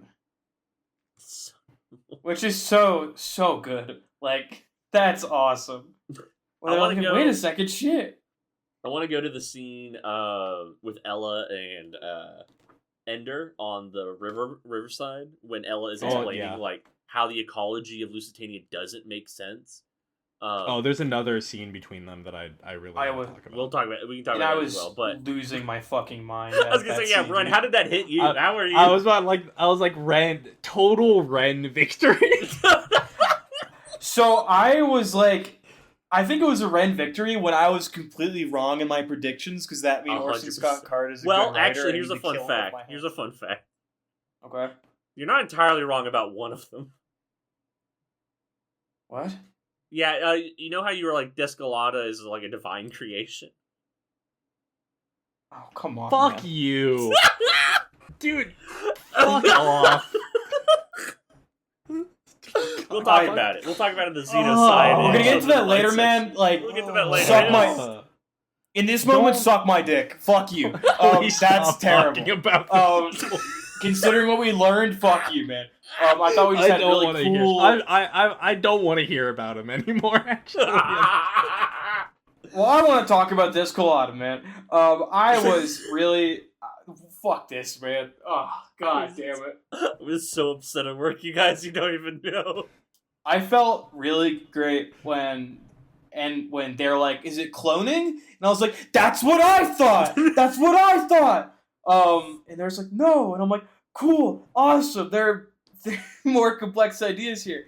I was at, like, the fucking plant symbiosis. I was like, this is crazy. And then my thought became, is the Descolada this fucking, like, James, I texted you, maybe the Descolada is the wives, because in my brain I was like, is the Descolada working as this fertilizing agent? And it kind of was! Kind of, in a way. Like, I mean, it's the bridge between, like, new and old life, in a way. Like, yeah. And it's so interesting. I was having a ball thinking about it. I'm glad. This is the thing that I've been like most excited to hear your opinion on. Is the wild ass biology of Lusitania. It's fucking cool. I think this planet existing like probably like a million years after a mass extinction is fascinating. In that rather than diversifying to occupy niches, these mini niches went and occupied the planet, which is crazy. I love that line Ella says of like, there are so many unfulfilled niches here that nothing is filling them. It doesn't work that way. Like, this doesn't make sense. Like, just fundamentally. It doesn't, and that's so fucking cool. It's fucking awesome. Because nothing can, like, come to fill those niches because the Descolada will just chew it apart, right? Like, exactly. Everything's locked in these weird stasis because it's the only way life can survive. But like theoretically,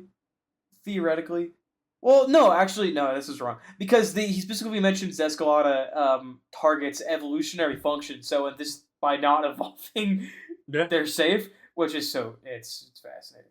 I really like that line that I think Ender thinks, somebody thinks of, like, there are desert planets that are a desert that have thousands of life forms, and Lusitania has, like, 7. Like, it doesn't... Even in a world that is one inhospitable wasteland, there's more life than there is in Lusitania. I Pretty love good. when they're explaining this, like, yeah, we've never seen them mate Yeah.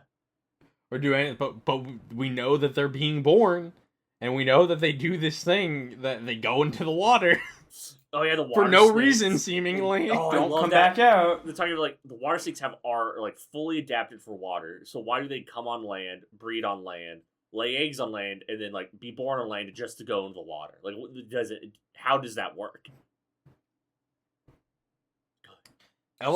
Cool, dude. We get a lot of Ella here, and she's one of the best parts of. She has some of my favorite scenes. Yeah. Mostly like between her, obviously just between her and Ender. Between that and then after. Do you guys have any more thoughts about all this? I mean, we'll probably return to it. I feel like concrete thoughts. I feel like we'll just keep coming back to it. But like, yeah, man, it's fascinating. I think Orson Scott Card made something genuinely interesting, and apparently he ruined it. Which whatever, man. Talk about it. Well, it's cool that he died right after writing this. Yeah, man. Immediately after publication. Was struck down by God. Yeah, a lightning struck him and exploded his heart. Joseph Smith himself took him to his new planet. Can't wait for our Cosmere unit. It's gonna be so good. We're so but funny. We're hilarious. My other favorite Ella moment comes after Ender speaks Marchal's death. And explains everything, and Ella is like kind of like has this breakdown moment where she's like after the death of Lebo,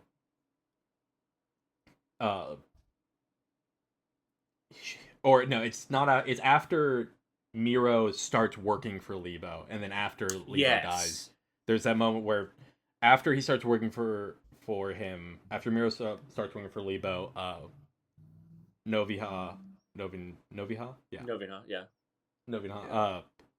will take his plate from in front of him at the dinner table, which is fucking insane. That is so cruel. It is so fucked up. And Marchal will like scream at him every single night, and he would just like take it. And the day that Lebo dies, she puts it in front of him again. What the fuck? Which is insane. And Miro eats it, and Ella can hear him crying and throwing up.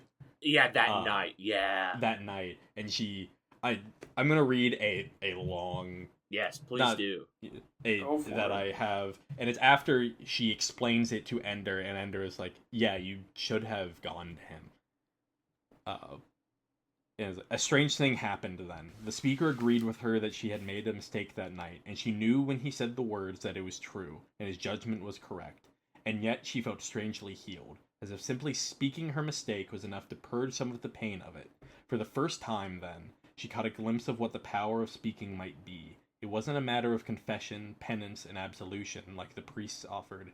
It was something else entirely, telling the story of who she was, then realizing that she was no longer the same person, that she had made a mistake and the mistake had changed her, and now she would not make the mistake again, because she had become someone else, someone less afraid, someone more compassionate. If I'm not that frightened girl who heard her brother in desperate pain and dared not to go to him, who am I? But the water flowing through the grillwork under the fence held no answers. Maybe she couldn't know who she was today. Maybe it was enough to know that she was no longer who she was before. So beautiful. Ain't that It's some fucking- shit? It's fucking... It's so good! How did Orson Scott Card make one of the best novels, like fiction novels about empathy, man? It's Like empathy. Oh, it's style. welcome It's to my maddening. fucking hell. Welcome. Yeah, you've been living Yeah, this you way you since, sick like, middle psychopath. school. You put both of us in it. You're welcome. Welcome to the world I live in, dude. I'm gonna be a fan of 2 books and not a fan of Orson Scott Card. Good. Yeah, that scene's beautiful. I that also like really hit me in a spot. I was like, The scene, it annoyed me how well the scene of him speaking Marchow's death works. Because it truly, you're along for the ride in the most annoying possible way. Where, like, he'll say something, and you're like, okay, that's something. That's interesting. Yeah, and then yeah. he'll just reveal a little bit more, and you're like, okay, well, that does change everything. And then you get a little bit more, and a little bit more, and the whole thing, you're like, fuck! Damn it! He got me, dude! There's so few authors who could do that. There's so few, like, oh my god, like... I don't think he could do it, though. I don't think he can do this again. No, I don't think anyone... Generational run. This comes out 1 year. Next is Speaking for the Dead. Both get a fucking Hugo Awards, I believe. Or Nebula. This is crazy, man. Like, Hugo and never Nebula Award winner. yeah, yes. Both So times. crazy. I mean, Nebula, that checks, man. It's, Hugo, this checks too. That's crazy. it's back. Some Xenocide drawing. was nominated. It did not win either. Thank I- God. Thank God, at least they have some fucking dignity. Right? I have a sketch to send you both. Okay. No, it's good. I believe you. I believe your sketches are always. Oh, it's a piggy. I love this. I have a question. I have a question about the piggy you've drawn. Go for it. Why he got nipples? Yeah, they have nipples in the fucking book. I don't think they have nipples. They have like bumps. They don't have nipples. Yeah, they have bumps that the fucking tiny wives live in. Yeah, the greatest. I love that line Human says, like, oh, we'd carry them every day if we could. The greatest honor anybody could ever have. I'm like, oh. That's what they. Oh, that's what they look like. My brain. Fair. I like little fucking crimblos. That's a very good drawing. We should post that when we do the episode. If you want it. I might, if I can remember. The line where, because the bishop comes out to watch the speaking of Marchow, and he's talking to his assistant, and he's like doing like game versus recognized game shit, like Yeah. he's like doing like a shonen battle commentary, like well played. I see the maneuver he was doing. And then I really like the line of, "They came for gossip. It gives them responsibility." I'm like, that's good. It's good. The bishop is really funny in this back half. I like that the only reason he agrees is because he's like, you mean I could spread my religion to them potentially? Sucks. I also What love I that. I love that they gave them both the Bible and Oh yeah. the Hive Queen and the Hegemon, and they're like, well, they don't really give a shit about the Bible. It doesn't really. They were speak to their using it as like convictions. fucking trash. It's like fucking. fire starter is what they say. That's good. It's really strong. I really No, the gospel. the section when Miro learns that Owanda is his sister and he like freaks the fuck out. He goes to the fence. I have a note. Because he's thinking to himself, right? He's like, I'm never gonna date. I'm never gonna be with anybody. I'm gonna go and live in the fucking forest with the goddamn piggies. I'm gonna be a brother, and that's all I'm gonna do. Fuck women. And Ren, I have a note here. Ren, this is why you can't be a Volcel. You'll try and go over the fence, and it'll fuck you up. I wouldn't go over the fence, man. I couldn't do it. we definitely get more of Miro in Mhm. the future novels, right? You said that- Boy, do ya? Yeah. Yeah. Yeah. I am so interested. Except I'm not, because I know that whatever it'll be will probably piss me off. but I'm just like, everything that happened with him at the end of this book, I was like, this is kind of like crazy cruel. And then like the very end, it's less so. But it's like, damn, he really goes through it. So I spent a lot of time on Wikipedia today. Just like real Wikipedia, reading a bunch of stuff. There's a lot of articles on like Ender's Game stuff. Like I think Jane has her own article. And a lot of these are like the worst Wikipedia articles I've ever read. One of them literally had one citation. I couldn't believe that could exist. These things need to be like torn down and rebuilt. But the critical reception page for Speaking for the Dead has the harshest review of Speaking for the Dead I've seen in there, and it's this guy being like, this novel is cruel. Ender never seems to actually care. Like, he never gets his comeuppance or whatever for like the xenocide. How to pull this review? I guess the point of the novel, man, is that It's insanely harsh, and I'm like, fair. Believe whatever you want. Yeah. I don't know. guess. I don't think so. I don't know if you read the fucking book, which is about that one should be kind to oneself for the past, that we're always growing as people. It's from David Langford in White Dwarf number 91, apparently. Stated that despite token guilt at his genocide of the sensitively named alien buggers, parentheses previous book, Ender never suffers for his triumphs, even though Card is strong on suffering for everyone else and happily cripples a young boy to add needless excitement to the finale. I was impressed by this thoughtful SF adventure, but with reservations. And I was like, damn! That's crazy. I think I'd get there, but hey, After that, I did kind of feel that Miro, what happened to him, I was like, was weird in this. Just like it didn't quite fit everything to me, and obviously like I know that he's being set up for other shit down the line. You know, there are 2 more books in this Ender in this series. Quartet. Yeah, in this What's the this quintet? If you go off the back of this, but I guess if you go off the back of this, you would have already read Ender in Exile between. I was crazy. I was looking at Ender in Exile, and I was like, maybe. What if James, Juice don't do is that to there? yourself. What if? You know? You can find out.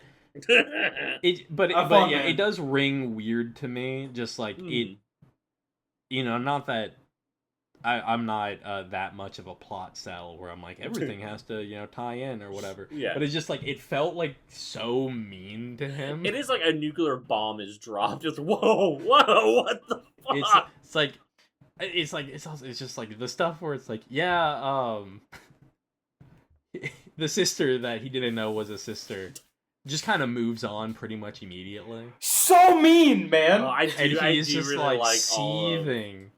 do like all of the family stuff. Like he's like, yeah, they've immediately abandoned me. Like I like as soon as I was obviously well enough that I wasn't gonna die, everyone drifted away to do their own things. Cause like they're all important, busy people, and like I'm not part of their lives anymore. I might as well. And he's not like mad at them, but he's not happy. Sad.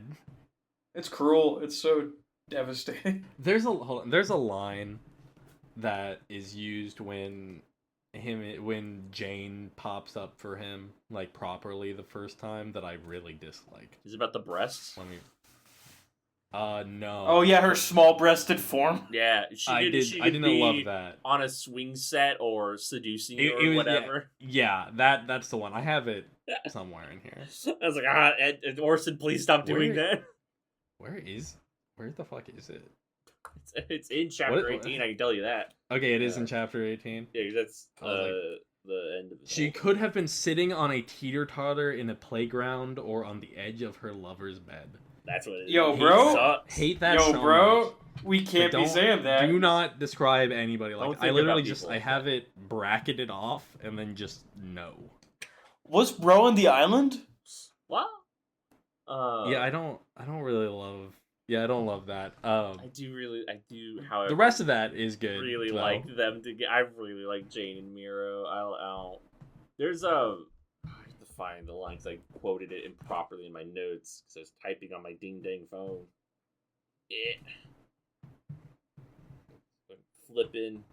I'm flipping. Here we go. Flipping. This is good podcasting. This is what we're here for. Seth, what did you have for lunch? Seth, what did you have for lunch? I didn't really have... I had ramen, I guess. Like, packet ramen? Yeah. Okay, I wanted to clarify. I was like, is this a whole meal, or is bro just warming up noodles? I'm just warming up some noodles. Okay, that's fine. I've been it's calorie thematically appropriate. Ramen, Oh yeah, no, true. That's accurate. What did you have for lunch? Accurate. I had super fucking... Actually, no, I did have a lunch. At my fucking supermarket, they had this fucking... Shut the fuck up, I found the thing. Okay. When Ender's introducing Jane to Miro. This is a line that on its own doesn't have much significance, but it hit me hard for very personal reasons. Where he says, "My friend and I used to talk to each other constantly. I don't have the time now. We've hurt each other's feelings sometimes. She's lonely, and so I think she's chosen another companion." Fucking hits me like a ton of bricks, let me tell you. I felt like I was dying when I read that. That was one of the most... Other than that and Ruder's death, Human's death, were just fucking wrecking me at work. Because it's so real. This is the closest thing in his life, maybe more so than Valentine. And one little fuck up, and he ruined it. Yeah. And he can't get over it, and it's so miserable. He just has to move on. Fill his life with other things. Life is so... He's got a wife now. Tragic. He's got a wife and kids now. Novena thinks she can have 6 more, and they can expedite that process, apparently. What a bit. Wait, what? Line. Did you not read that, man? Where's that? I don't remember reading that. What the fuck are you talking about? What the fuck are you talking? Let me fucking pull this real quick. Find me that. Yeah, please find that. I don't remember that. Was not you what I read. James, you talk about your lunch, all right? I didn't have lunch today. I usually don't eat lunches, especially if I'm working. I like to eat a breakfast and then I eat a dinner, but I don't really do lunches. Because when I'm working, I just prefer just to work the whole time, you know. And then afterwards I can deal with it. But I'm not big on lunches. I really, it's not a lunch necessarily, but you can get these like chicken patties. I get them from Costco. I can get them from other places, and I put them in the air. I found it. Okay, yeah. By Novena's calculation, she was still young enough to have another 6 children. If they hurried, they set the task with they set the task with a will. Wait, what? What's the page number on that? This is near the end of the final chapter.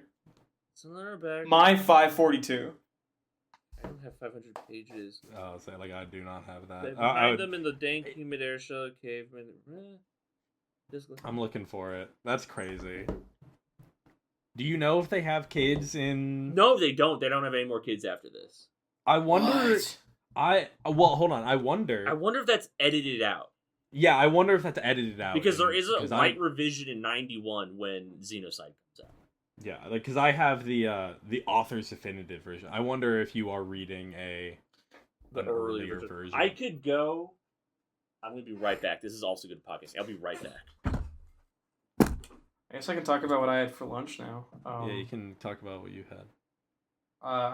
At my fucking supermarket, they had those fucking lean cuisines on like a super discount. And I was like, yeah, fuck it. They're very handy as like the only frozen meals I buy. So I've grabbed my before copy I go to work of Ender's War that my good friend Ren and my mother both bought me a copy of. This is the copy Ren bought me. Let's freaking go. But Ender's War, I only learned about this recently, is a collection of Ender's Game and Speaker for the Dead into one volume. And it was published, I think, before the revision. So if I flip to the end of Speaker for the Dead, this is a nice copy. Shut the fuck up, Duster. Hi, Duster. I heard that so loudly. So, trying to find this. Can you give me more context so I can find this insane line that I don't think is real? Near the end. Is that all you got? Last chapter. I can probably die now. All my life's work. Mine too. Behind them. Before that. Okay. Before the marriage. Right before the marriage. He had already loved another man's children more than his parents had loved their own child. Well, he'd get fit revenge for their neglect of him. He'd show them 3,000 years later. No, that's talking about his own parents. By Novena's calculation, she was still young enough to have 6 children. There we go. If they hurried, they set at the task with a will. Okay, now I'm going to pull out my fancy leather-bound copy that I have right next to me. I'm going to flip. This one is post-resurrection. Oh, this also has it. Oh, fuck me. Okay. Now I'm gonna pull up the EPUB copy that I read this Hold morning. on. So both of you let were me find scum it. fucks? You didn't read the real book? Yeah, apparently I didn't read it. Pulling up the EPUB that that I read from this morning to finish the reading because I didn't want to bring my fancy book to work with me. Duster, you cannot stand on my desk. Oh, but he wants to. He's your friend. I can't. I'm fucking stupid. I'm trying to find it in this thing, and I can't do shit right now. What the fuck is this? This is good podcasting. This is great podcast. Oh yeah, this is great. Do a lot of editing. This guy's gonna love this. No, okay, I don't have that line in the EPUB, which is the updated version. It says he showed them 3,000 years later how a father should behave. Bishop Peregrino married them in his chambers. Yes, that I remember that. Yes, that's the line I remember as well, which makes sense. Yeah, so so the way it cuts is it says show them how a father should behave, married in the chambers, and then there's that extra line where it's by Novia's calculations, she was still young enough to have another 6 children. If they hurried, they set up the task with a will. That's insane. Crazy. That's crazy. I'm so happy that they got rid of it. That's good. Yeah, good edit, Orson. Good instinct. It's a bad line. Wow. That's crazy. What the fuck were we talking about? I don't know, man. Look at my Formic. I like it. Yeah, that's about how I think about it. Yeah. I think about them almost I think about them basically like the bugs in Starship Troopers. Oh, really? That's funny. Or kind of. I think about there's like a specific thing I'm thinking about. It's a very violent image. Yeah, I think that's kind of, you know. I think they have to be scary. They're scary. They're very they're very. I definitely didn't draw it nice. I mean, yeah, this is also scary. Any more thoughts about Speaker for the Dead before I start saying evil words? They're very violent. Hold on, let me. Hold on, real quick. I think about them as like the ones out front, the smaller ones. I think about those. Yeah. Do I have anything else that I like? I don't know. Yeah. And God, they're cool. I do. I was correct. Mm-hmm. In my prediction that Jane was AI wife. She is. Yeah. Mm-hmm. Yeah. I guess like, well, we kind of talked about Miro. I don't know. I'm looking to make sure. No, they're just fucking sad. Fucking rock. Like most of this is just like shit that I was like, this is crazy. I like this line, which is when is this? I don't know. It's when Ella is talking about helping Ender. And she's the only real treason is obeying Mother because what she wants, what she worked for all her life is her own self-destruction and the destruction of this family. Mm-hmm. Good. Strong. Oh, and then there's the moment after at the end of this like section, which is Ohado crying. Yeah. Which Ohado crying, but he can't cry because his tear ducts don't work. Yeah. Oh man. And then, but it's in the kitchen, Ohado's sobs faded, calmed, ended as Mother, for the first time since he lost his eyes, held him in her arms and comforted him, shedding her own silent tears into his hair as she rocked him back and forth. It's good. It's good. My last thoughts on Speaker that it's really fucking good. It's disgustingly good.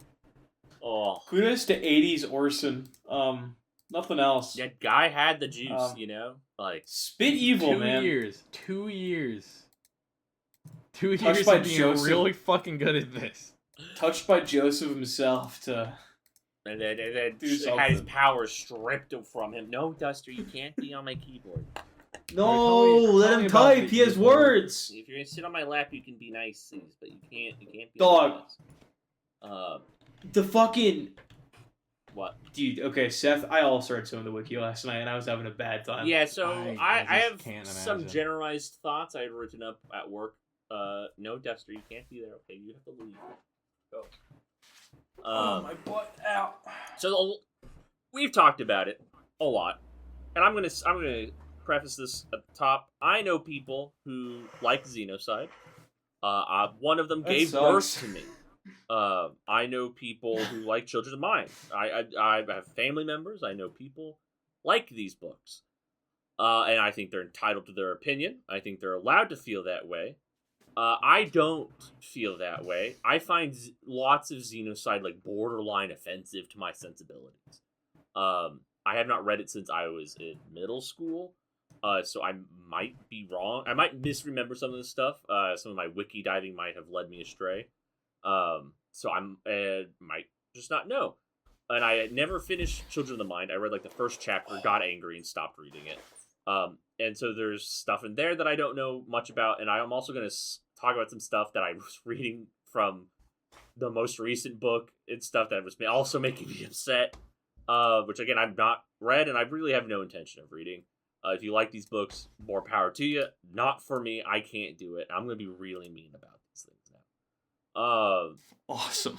So Xenocide is primary focus for me here because it's the one I read and the one I have thoughts about. First of all, let's talk about Jane. So in this book, Jane is explained to have been like spontaneously come out of the computer, right? Like all these collection of programs just kind of like coalesced around the fantasy game and like became a person, a being. Yeah, it's kind of genius. Yeah, it's fucking awesome. In Xenocide, a big focus is phyllotes, which are the thing that Ansibles use to like connect to each other. Turns out everything has a phylote. Like every atom, very molecule has its own phylote. Boo! Which not bad. Hey, Ren, I'm gonna say some words that are gonna make you real upset. So maybe hold your booze back, because I'm gonna make some comparisons that you're not gonna like. So phyllotes make up everything, and there's special ones called Ayers. I don't know how to pronounce them, but they're basically souls, and every human has one of those, and every piggy has one of those. And it turns out Jane has one of those. That's actually what makes her a person. And the reason she has one of those is the Hive Queen can manipulate these things, apparently. And during the Formic Wars, as they're called now, the Hive Queen was trying to communicate with Ender, but couldn't understand the human mind, so it connected to the fantasy game, because the fantasy game is a computer, and the Hive Queen can understand computers, and it gave it an hour to make a psychic phylotic bridge between the Hive Queen and Ender, and then when the Hive Queen died, it still had the connection to Ender, and then over time, it became its own person through having a soul now, and that is why Jane is connected to Ender, because we all have phylotic webs, is what they're called. It sucks. And so the phyllotes... I wish we did video. So you could see me? So I wish you could see the, like, this, my fucking, So the disdain on my face. it's gonna keep getting worse. I'm gonna add some more disgusted right details, and then I'm now. gonna make a comparison real quick. So, if it's the spiritual realm, man, I'm aware. we're almost alright, there. man? We're almost there. It's not just I know. It's not just spiritual realm. So phyllotes What? also come. So phyllotes also exist outside of our universe in something called the outside. Okay. Outside is All this right. realm outside of ours, right? That's where all phyllotes come from. That's where Ayers are from. And so you're able to, if you're smart enough, Jane is smart enough, she's able to. Oh, this is also how FTL travel works.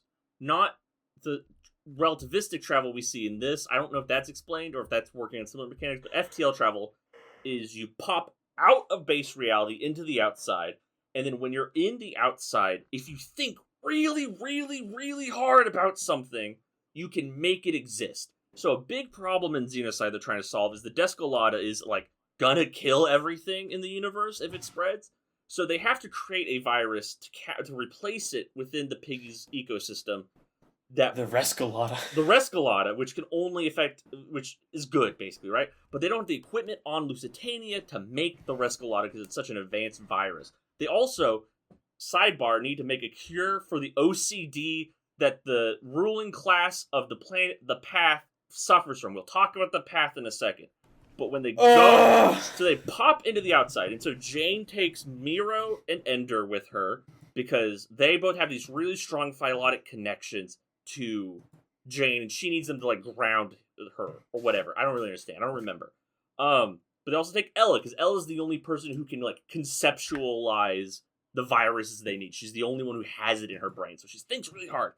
They pop back into base reality from the outside, and several things have happened. Miro now has a quote unquote fixed body. Like, he is fully functional. Like, again, a lot of ableist ideas going on here. And this is where I have to say, the outside is the cognitive and the spiritual realm from the Cosmere. And that idea, first of all, the phylotic web is the spiritual web. And the idea that if you think hard enough about something, and if you have magic, your body will change, is how identity works in the Cosmere. Because that's what happens when you have enough magic in the Stormlight Archive, is your body will change to your mental conception of your body. It's all which makes sense in context of that world. It doesn't make sense here. It's this fucking disparate idea. Okay, man. Phylotes come from Mormon metaphysics. There's an idea. Oh, come the fuck on! There's a Mormon belief called pre-existence or pre-mortality. There's a lot of debate in the church about this. I'm stuck in hell. So there's this idea that when God came into creation, he did not create humans. Really, he did not create the spirit of the human. Those already exist. We have eternal souls that have existed forever. And when a human is born, their souls are pulled across from the divine into your human soul, your spirit body into your physical body. That is a phylum. That is how Ayers work. That is, that's the Cosmere. Oops, it's all here. And also, I found out that like the spirit body thing being pulled across was used to. So there's the idea that the spirit bodies fight in heaven with God against the devil, and it turns out for a long time the Mormon Church's stance was that the reason black people couldn't be in the church is because their pre-existent selves were fence sitters in quotations. It wouldn't choose a side, so they don't have divine. They're not divine enough to be in the Mormon Church. That was the explanation. Sucks. Until like the 70s. Taxes. Until they might lose their tax exemption. Exactly. So that's Phylotes. That's Ayers. I hate it. I hate this so much. I've hated this since I was a child. I remember reading the end of Xenocide. I had to read Xenocide twice because I got like halfway through it once and I just couldn't get through it, but I was like, I'm wrong. I'm incorrect. So I tried reading it again in high school, and I got through it. I remember fucking reading the ending where they pop out of reality, and they wish on a star super hard, and then all of their problems are fucking solved. Because this is the other thing. It's FTL travel. They can move people in and off of Lusitania with no problem. There's no relativistic things they have to worry about. They can escape the fleet now. There's no reason... Oh, I hate it. I've hated this Mormon wishing magic for so fucking long. And that is... Do you know what this, like... It's poison! Makes me think of? I feel sick. This is kind of like the ending of Char's counterattack if it was absolute fucking dog shit. It is! It's the fucking worst shit in the world. It's the end of the book. This is kind of... This is kind of like... Also, I haven't told you the craziest thing yet. When Ender goes into the outside and he comes back, he has created a clone of Valentine and Peter out of his brain. This I read and I was holding it back because I didn't know what to do with it, man. And this is no. And this I don't know. I can't. You've read the like Wikipedia article for the Brian Herbert Dune sequels that were supposed to like where they bring back Paul. Yeah, it's fucked up. Like here's like every subsequent book is like, and then the Paul Gulas, this time raised by a Baron Harkonnen Gula, fought the one raised by a Duncan Idaho Gula, and there was much merriment in their duels. And you're like, where the fuck am I, man? What the? I hate this. That's so. Does that happen at the end of... That all happens at the end of Xenocide? This is the end of Xenocide. This is how this fucking... There's a whole other book after this. This is like if Wins and Truth suck dick. The fleet is still coming. Like, I don't understand. I've never understood why once you can do magic, that you can't solve the problem immediately. Like, Jane is a super powerful computer. The only limit on her magic she can do now is how fast she can think, and she can think as fast as light. Like, I don't. Oh my god. Faster. Oh my she God. thinks with the Ansible, which is Yes, faster than it's light. instantaneous. So Big Dog, I have a big question for you. Yeah, I This have is a very big literally question for you. Unicorn, by the way. Did This happens in Unicorn, basically. Like, not at all, but like the same basic Emotionally. sentiment of like very they do fucking. Except it's by the magic same that- guy. He wrote this. He wrote all of this. He wrote it like a couple years. A couple of years later. Oh my god. such a What was your important question? Red? What were for you gonna say? Did you get to the part where Jane gets a body? Yes, let's talk about this. So, I haven't read Children of the Mind. I haven't read this What, part. man? I don't know the What the details, fuck, but I can what? tell you what I've read. So, what Oh. happens is because our heir that is in Valentine and Peter 2 and Valentine 2 as they're called on the wiki. I don't know what they're called in the book. It's Ender's ire, so he is being split 3 ways. His body is like 70. He can't do it anymore.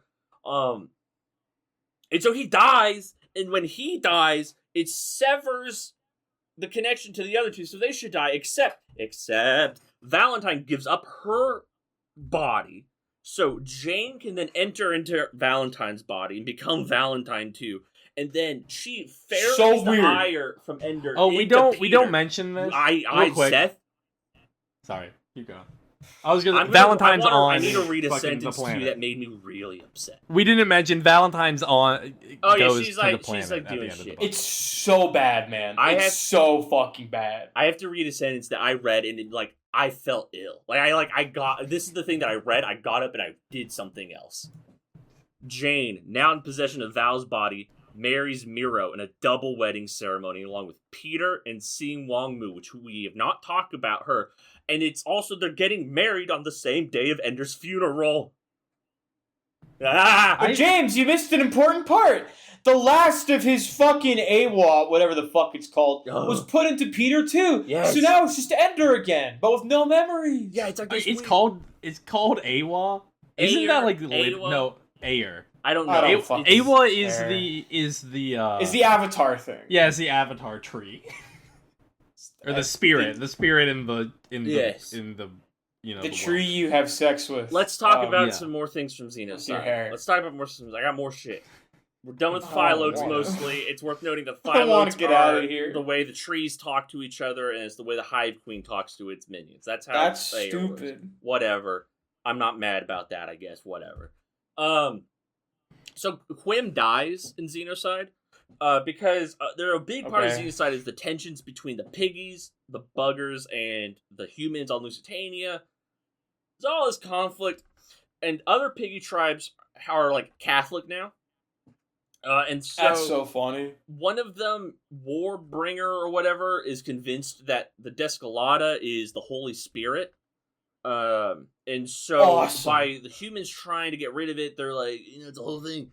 And so they kidnap Quim and deprive him of the medicine that'll keep him alive. And so he dies. He's killed and like as a religious martyr by the piggies. This sets Noviha off, who is like full of despair and grief. And because like, I don't know, 30 years have passed and she hasn't like grown or changed in any way. She just like shuts herself off from the rest of the community. She joins the Philos, the Children of the Mind. Which speaker for the fucking Children of the Mind starts up, and it starts with Ender like begging, like, please, Daddy, give me back. I'll join the Philos. I'll join the church with you, please, please, please, please. And that's the shit Which that he I wouldn't do. which I read in high school, and I was like, nope, Ender wouldn't do that. None of this would happen. This is wrong. This book is incorrect. I don't like it, and I stopped. I never went back to it. I'm not gonna read it again. There's not enough money on the planet. I think that's so fair. Yeah, let's talk about the Path. So the Path is the B plot of Xenocide. So Xenocide, a lot of shit is happening in that book. It's too much. I can't talk about I all would of fucking it. hope so. There's 600 pages. Yeah, there's a lot. There's a lot of talking. But the Path is a planet that is mainly rice paddy fields, temples, and castles. And that's basically all that's on the Path. It's all the Chinese stereotypes. And your point of view character is this girl who has crippling OCD, and I find some of the most effective stuff in Xenocide is like her thinking about it. I don't know how accurate that is to anyone's lived experience, quite frankly, but it is a compelling, dramatic read. At least it was to me in high school. I don't know. And so like she's given the task of figuring out where the Lusitanian fleet has gone. Because the Star Wars Congress is like, the Lusitanian fleet has disappeared off all our maps. They're not communicating to us. We need to figure out what's happening. They have the little doctor. If something happens, where is it? And so eventually, at the end of all this, she figures out that Jane exists. Right? She just like puts all the pieces together and says there has to be some sort of entity or program out there that can do all of these things. There's no other explanation. And Jane's like, hey, you're right. And she explains to this woman, I wrote her name somewhere, that the Congress has genetically modified all the ruling class in the path so that they have crippling OCD, but are also like the smartest people in the universe. And that's like just a thing that's like shown. And her servant maid, secret maid or whatever, Wang Mu, has the same thing but has a genetic defect that makes the OCD not kick in, but she's still really smart is the thing. So that all happens. And eventually it ends with Jane being revealed to the galaxy or whatever. That's the path. That was released serially in a magazine like the year before Xenocide came out. It's fine, whatever. I just think the whole thing's a racist mess. Fine, Yeah. whatever. Let's talk about what happens post all this. This is stuff I truly have not read. I've wiki dived it and I got sick thinking about it. Let's talk about the Descolata, where that comes from. So, big part of Children of the Mind is trying to figure out where the Descolata originates from, because they come to the conclusion that Descolata is too advanced to have evolved naturally, that it must have been engineered by some force. So they find a planet that when they're orbiting Just like it... bananas, dude.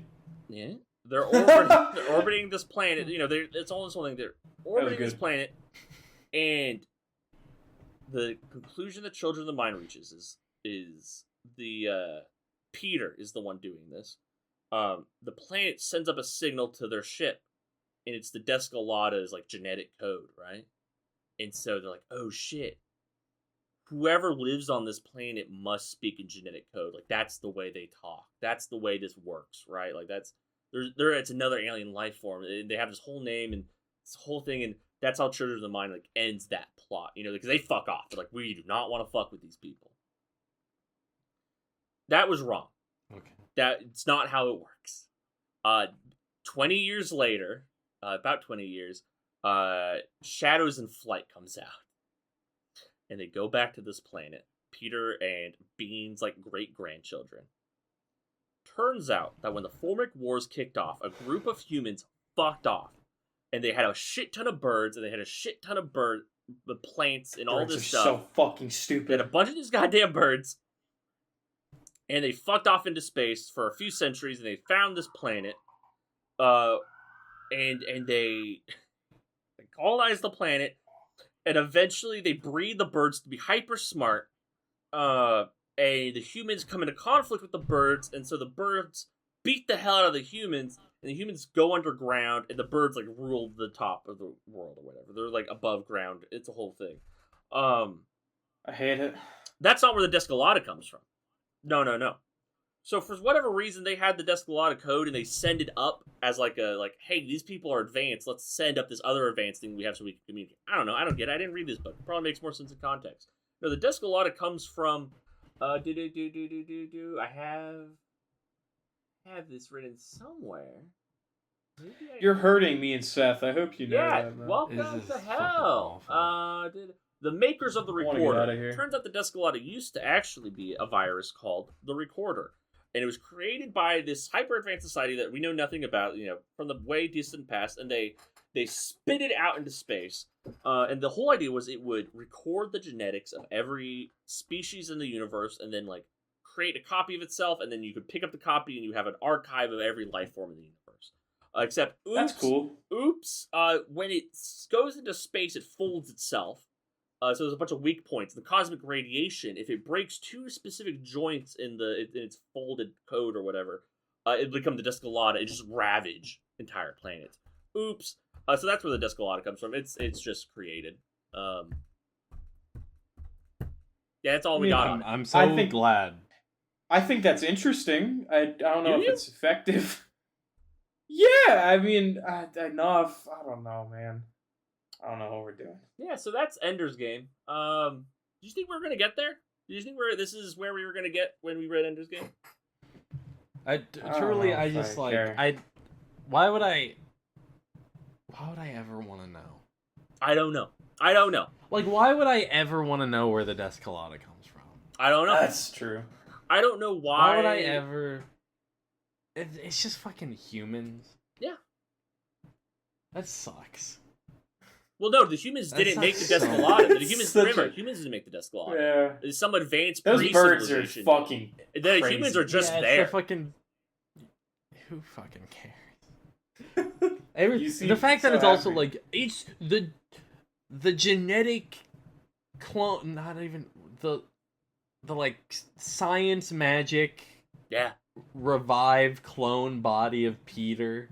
Well, maybe But it's he gets also he Ender. gets an Asian wife he gets to marry. Isn't that cool?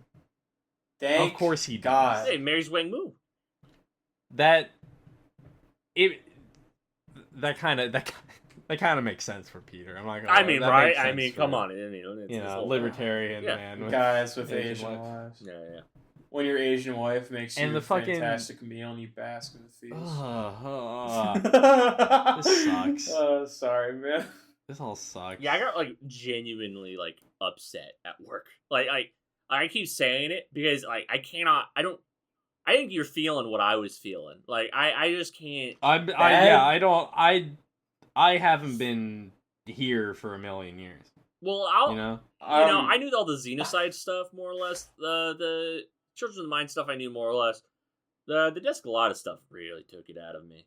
Like all the birds. The birds is the dumbest fucking thing I've ever heard in my life. Like I can't The birds imagine are waiting stupid. 20 years and it's like we're finally gonna go back to the planet that was transmitting that Descolada signal. We're gonna find out like what's going on there. And it's just this weird fuck off fairy tale about like birds fucking up humans, and it's not even the answer, right? Like it's not. Descolada doesn't come from there. Like who knows? I don't know. I think Ender's Game is a very good YA novel. I think it is an excellent piece of sci-fi. I think Speaker for the Dead is a potentially life-changing piece of work if you read it at the right time. I think I just think it is a powerful piece of science fiction. I think it does the only thing in science fiction is you explore ideas through fantastical ideas, right? You get into these modes. And I think Speaker for the Dead is the best at that. It is a book that every time I have read, I've come away thinking something different. It has lots of richness to it. It is my favorite novel for a reason. And Xenocide is just the worst science fiction impulses on the planet. It is bloated. It over-explains. It comes up with the worst technical jargon, horseshit answers for questions nobody needed the answers to. It is destructive to my sensibilities. I hate it. Did you read what the name? I'm looking at the Ender's Game like fandom wiki. A vile for place. Last Shadow. I have so many fucking tabs open right now. Yeah. Did you see what the name of that stupid fucking bird planet's called? The Nest. Oh no, I guess this is a different one. Descaladora. That's the original name. Fuck you, That's the man. original name before they found out that it was full of birds. Yeah, because that's the name they gave it, right? They're like, well, this is where the Descolada comes from, so yeah. it's Descoladers. Makes sense. There's actually, when you look at the not the planet, but like the people who lived on that planet, Descalares, on the wiki, there's a thing up the top saying, this is not true. This is wrong. This is what was thought to be true. Awesome. I hate it. I hate it. I find xenocide offensive, and I even if Orson Scott Card was like somebody whose politics I agreed with, if I thought he was a good man doing good work in the world, I would still hate xenocide with all of my heart. I would still have deep problems with this novel. Orson Scott Card may be a scumfuck rat bastard, but he also wrote a bad novel that I find insulting. Like That's true. I try. Regardless. Yeah, regardless of politics, he made a pretty shitty novel. And seemingly only racism I made can shitty excuse, novels. but Maybe bad Ender's books? Shadow is fine. No. Who knows? It's impossible to say. Nobody's ever read it. Someday, eventually, maybe. We're not. I I don't think that's true, man.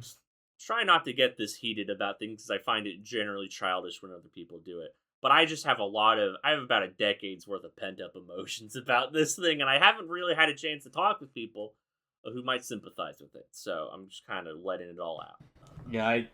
I don't think I'm gonna do it. I don't think I'm gonna read those other books. I think it's at least not at any point in time in the near future. I think I don't There's see a too world much where I think shit it's to interesting. do. it's not worth it.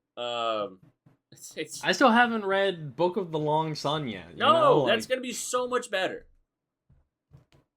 I think the worst Gene Wolfe novel probably smacks fucking Xenocide out of the planet. Like Probably. It's probably a true. blur.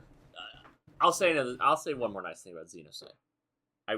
There's a scene where Grego has whipped up an angry mob of humans to like burn a tree down in the forest. What? Yeah, because they're like, it's again, racial tensions are high.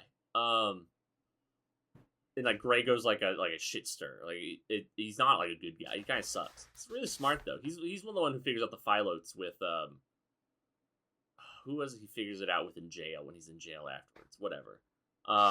It might be with Nero at that point. I don't know. Or it might be Ohaldo. I don't know. Oh yeah, Owanda, like if my memory serves, like drops out of Xenocide. She's not in that book, as far as I remember. Like That's weird. That's like she that just sucks. kind of like is discarded. Orson. But I the imagery and like the emotion of that scene where he's like whipped up this angry mob and like I don't know. I remember that being effective. And again, I've said before in the past the scene where the little girl tries to kill herself because her hands are dirty and she's not allowed to clean herself. I found that effective. Yeah. God damn. I think that's it. I think that's all the kindness I have in my heart for that book. Anything else? Anything else y'all want to add? No, I'm like Nah, man, you took it out of me. I'm done. tired. Our next episode's gonna be fucking SCP. Yeah, we're Yeah. gonna pick an SCP. Just like last We're year. gonna read it. It'll be fun. I still haven't picked. It'll be mine fun. now. It'll be a good. It'll be a good time. I had one that I heard about that I was like, oh, this would be good, and I can't remember what it even was anymore. Hey, ain't that the way? So I'll have to. I Find think- out again. Did I do last year? Did I do Cousin Johnny or did I do Imago? I think you did a mock. Do you guys remember? You did the I don't- cicadas. You did the cicadas. Yeah, That's it is who- the code. That's Imago. Yeah. Yeah. Okay. Okay. It's a sequel to Cousin Johnny, and I was thinking about doing that. I think I've read I feel Cousin like- Johnny on my own time. Yeah, that's the thing. Like everyone's read it. I haven't. It's just. That's my place in this. That's true. That's true. I think you should read Cousin Johnny, but it was like it's like the scariest SCP to me. really. It's But just, yeah. as a kid, it fucked me up when I first read it. It was very upsetting. Nice. I think the idea of a parasite that infects religion is so like That is like pretty cool. infects belief. It's terrifying. But yeah, I want. Follow Yeah, us we're- on that's Blue It's gonna be the only one. Hold on, real Oh. quick. That's gonna be the only one before we start our next thing because we want to get Oh yeah. one more. Unit. One more book in before we go straight into Oops All Movies, and then things change. Yeah. We're not gonna explain what that means yet. Duster not on my Things are gonna keyboard. change. Come on. Oh man. Do you have your Let him next? type do you have his the- are you gonna knowledge. Say what your next book is, Seth? Because you're the one picking, or are you gonna? I say can do that? it now if you Yeah, guys let's want. do it right now. Yeah. I want to know. So I mean I've been kind of hinting at this, not really hinting at it. I've been like teasing you guys with it. An author that I think it's kind of crazy that we haven't really talked about him that much because he Aw. seems so up our alley. After the SCP episode, we are going to be delving into the trash stratum and reading The Man in the High Castle by Philip K. Dick. Yeah. Oh, that fuck time. yeah, dude. Yes. I was like, we're gonna do it in 2 episodes. I'll have Okay, the yeah. exact. Yeah. It's not that long. It's like a bit over 200 pages. I'm not. I'll have the chapters and all Yeah, that we'll have that for this next time. But hells, dude, that'll be. I'm gonna- I think that'll be such a fun fucking Okay. episode, and I'm it'll be gonna a very try- a very fun person to talk about. Oh yeah. I think I'm gonna try and read fuck. I combine the name with Vespoke Zarathustra. The policeman book he wrote. I think I'm gonna, Flow My Tears, the policeman said. yeah, and I think I'm gonna try and read that before we From Southland jump Tales. into this. Hell yeah. Well, if you I'm want, like, wait.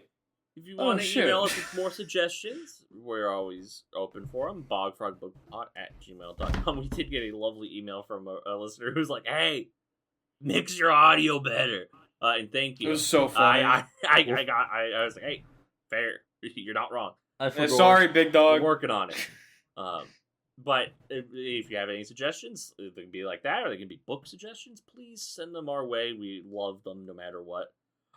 If you'd like, you can follow me on Blue Sky. I'm usually the one announcing new episodes, so it's a good idea to follow me at Blaident, BLAIDENT, on Blue Sky. You can follow Seth at Little Seth Amphetamine. And you can also check out our other show, Covered in Worms, a worm reread podcast. We're in the guts of the machine right now. We're having a good time over there. Highly recommend checking that out if Yeah, you're a we'll have worm to fan. record the next episode of that soon.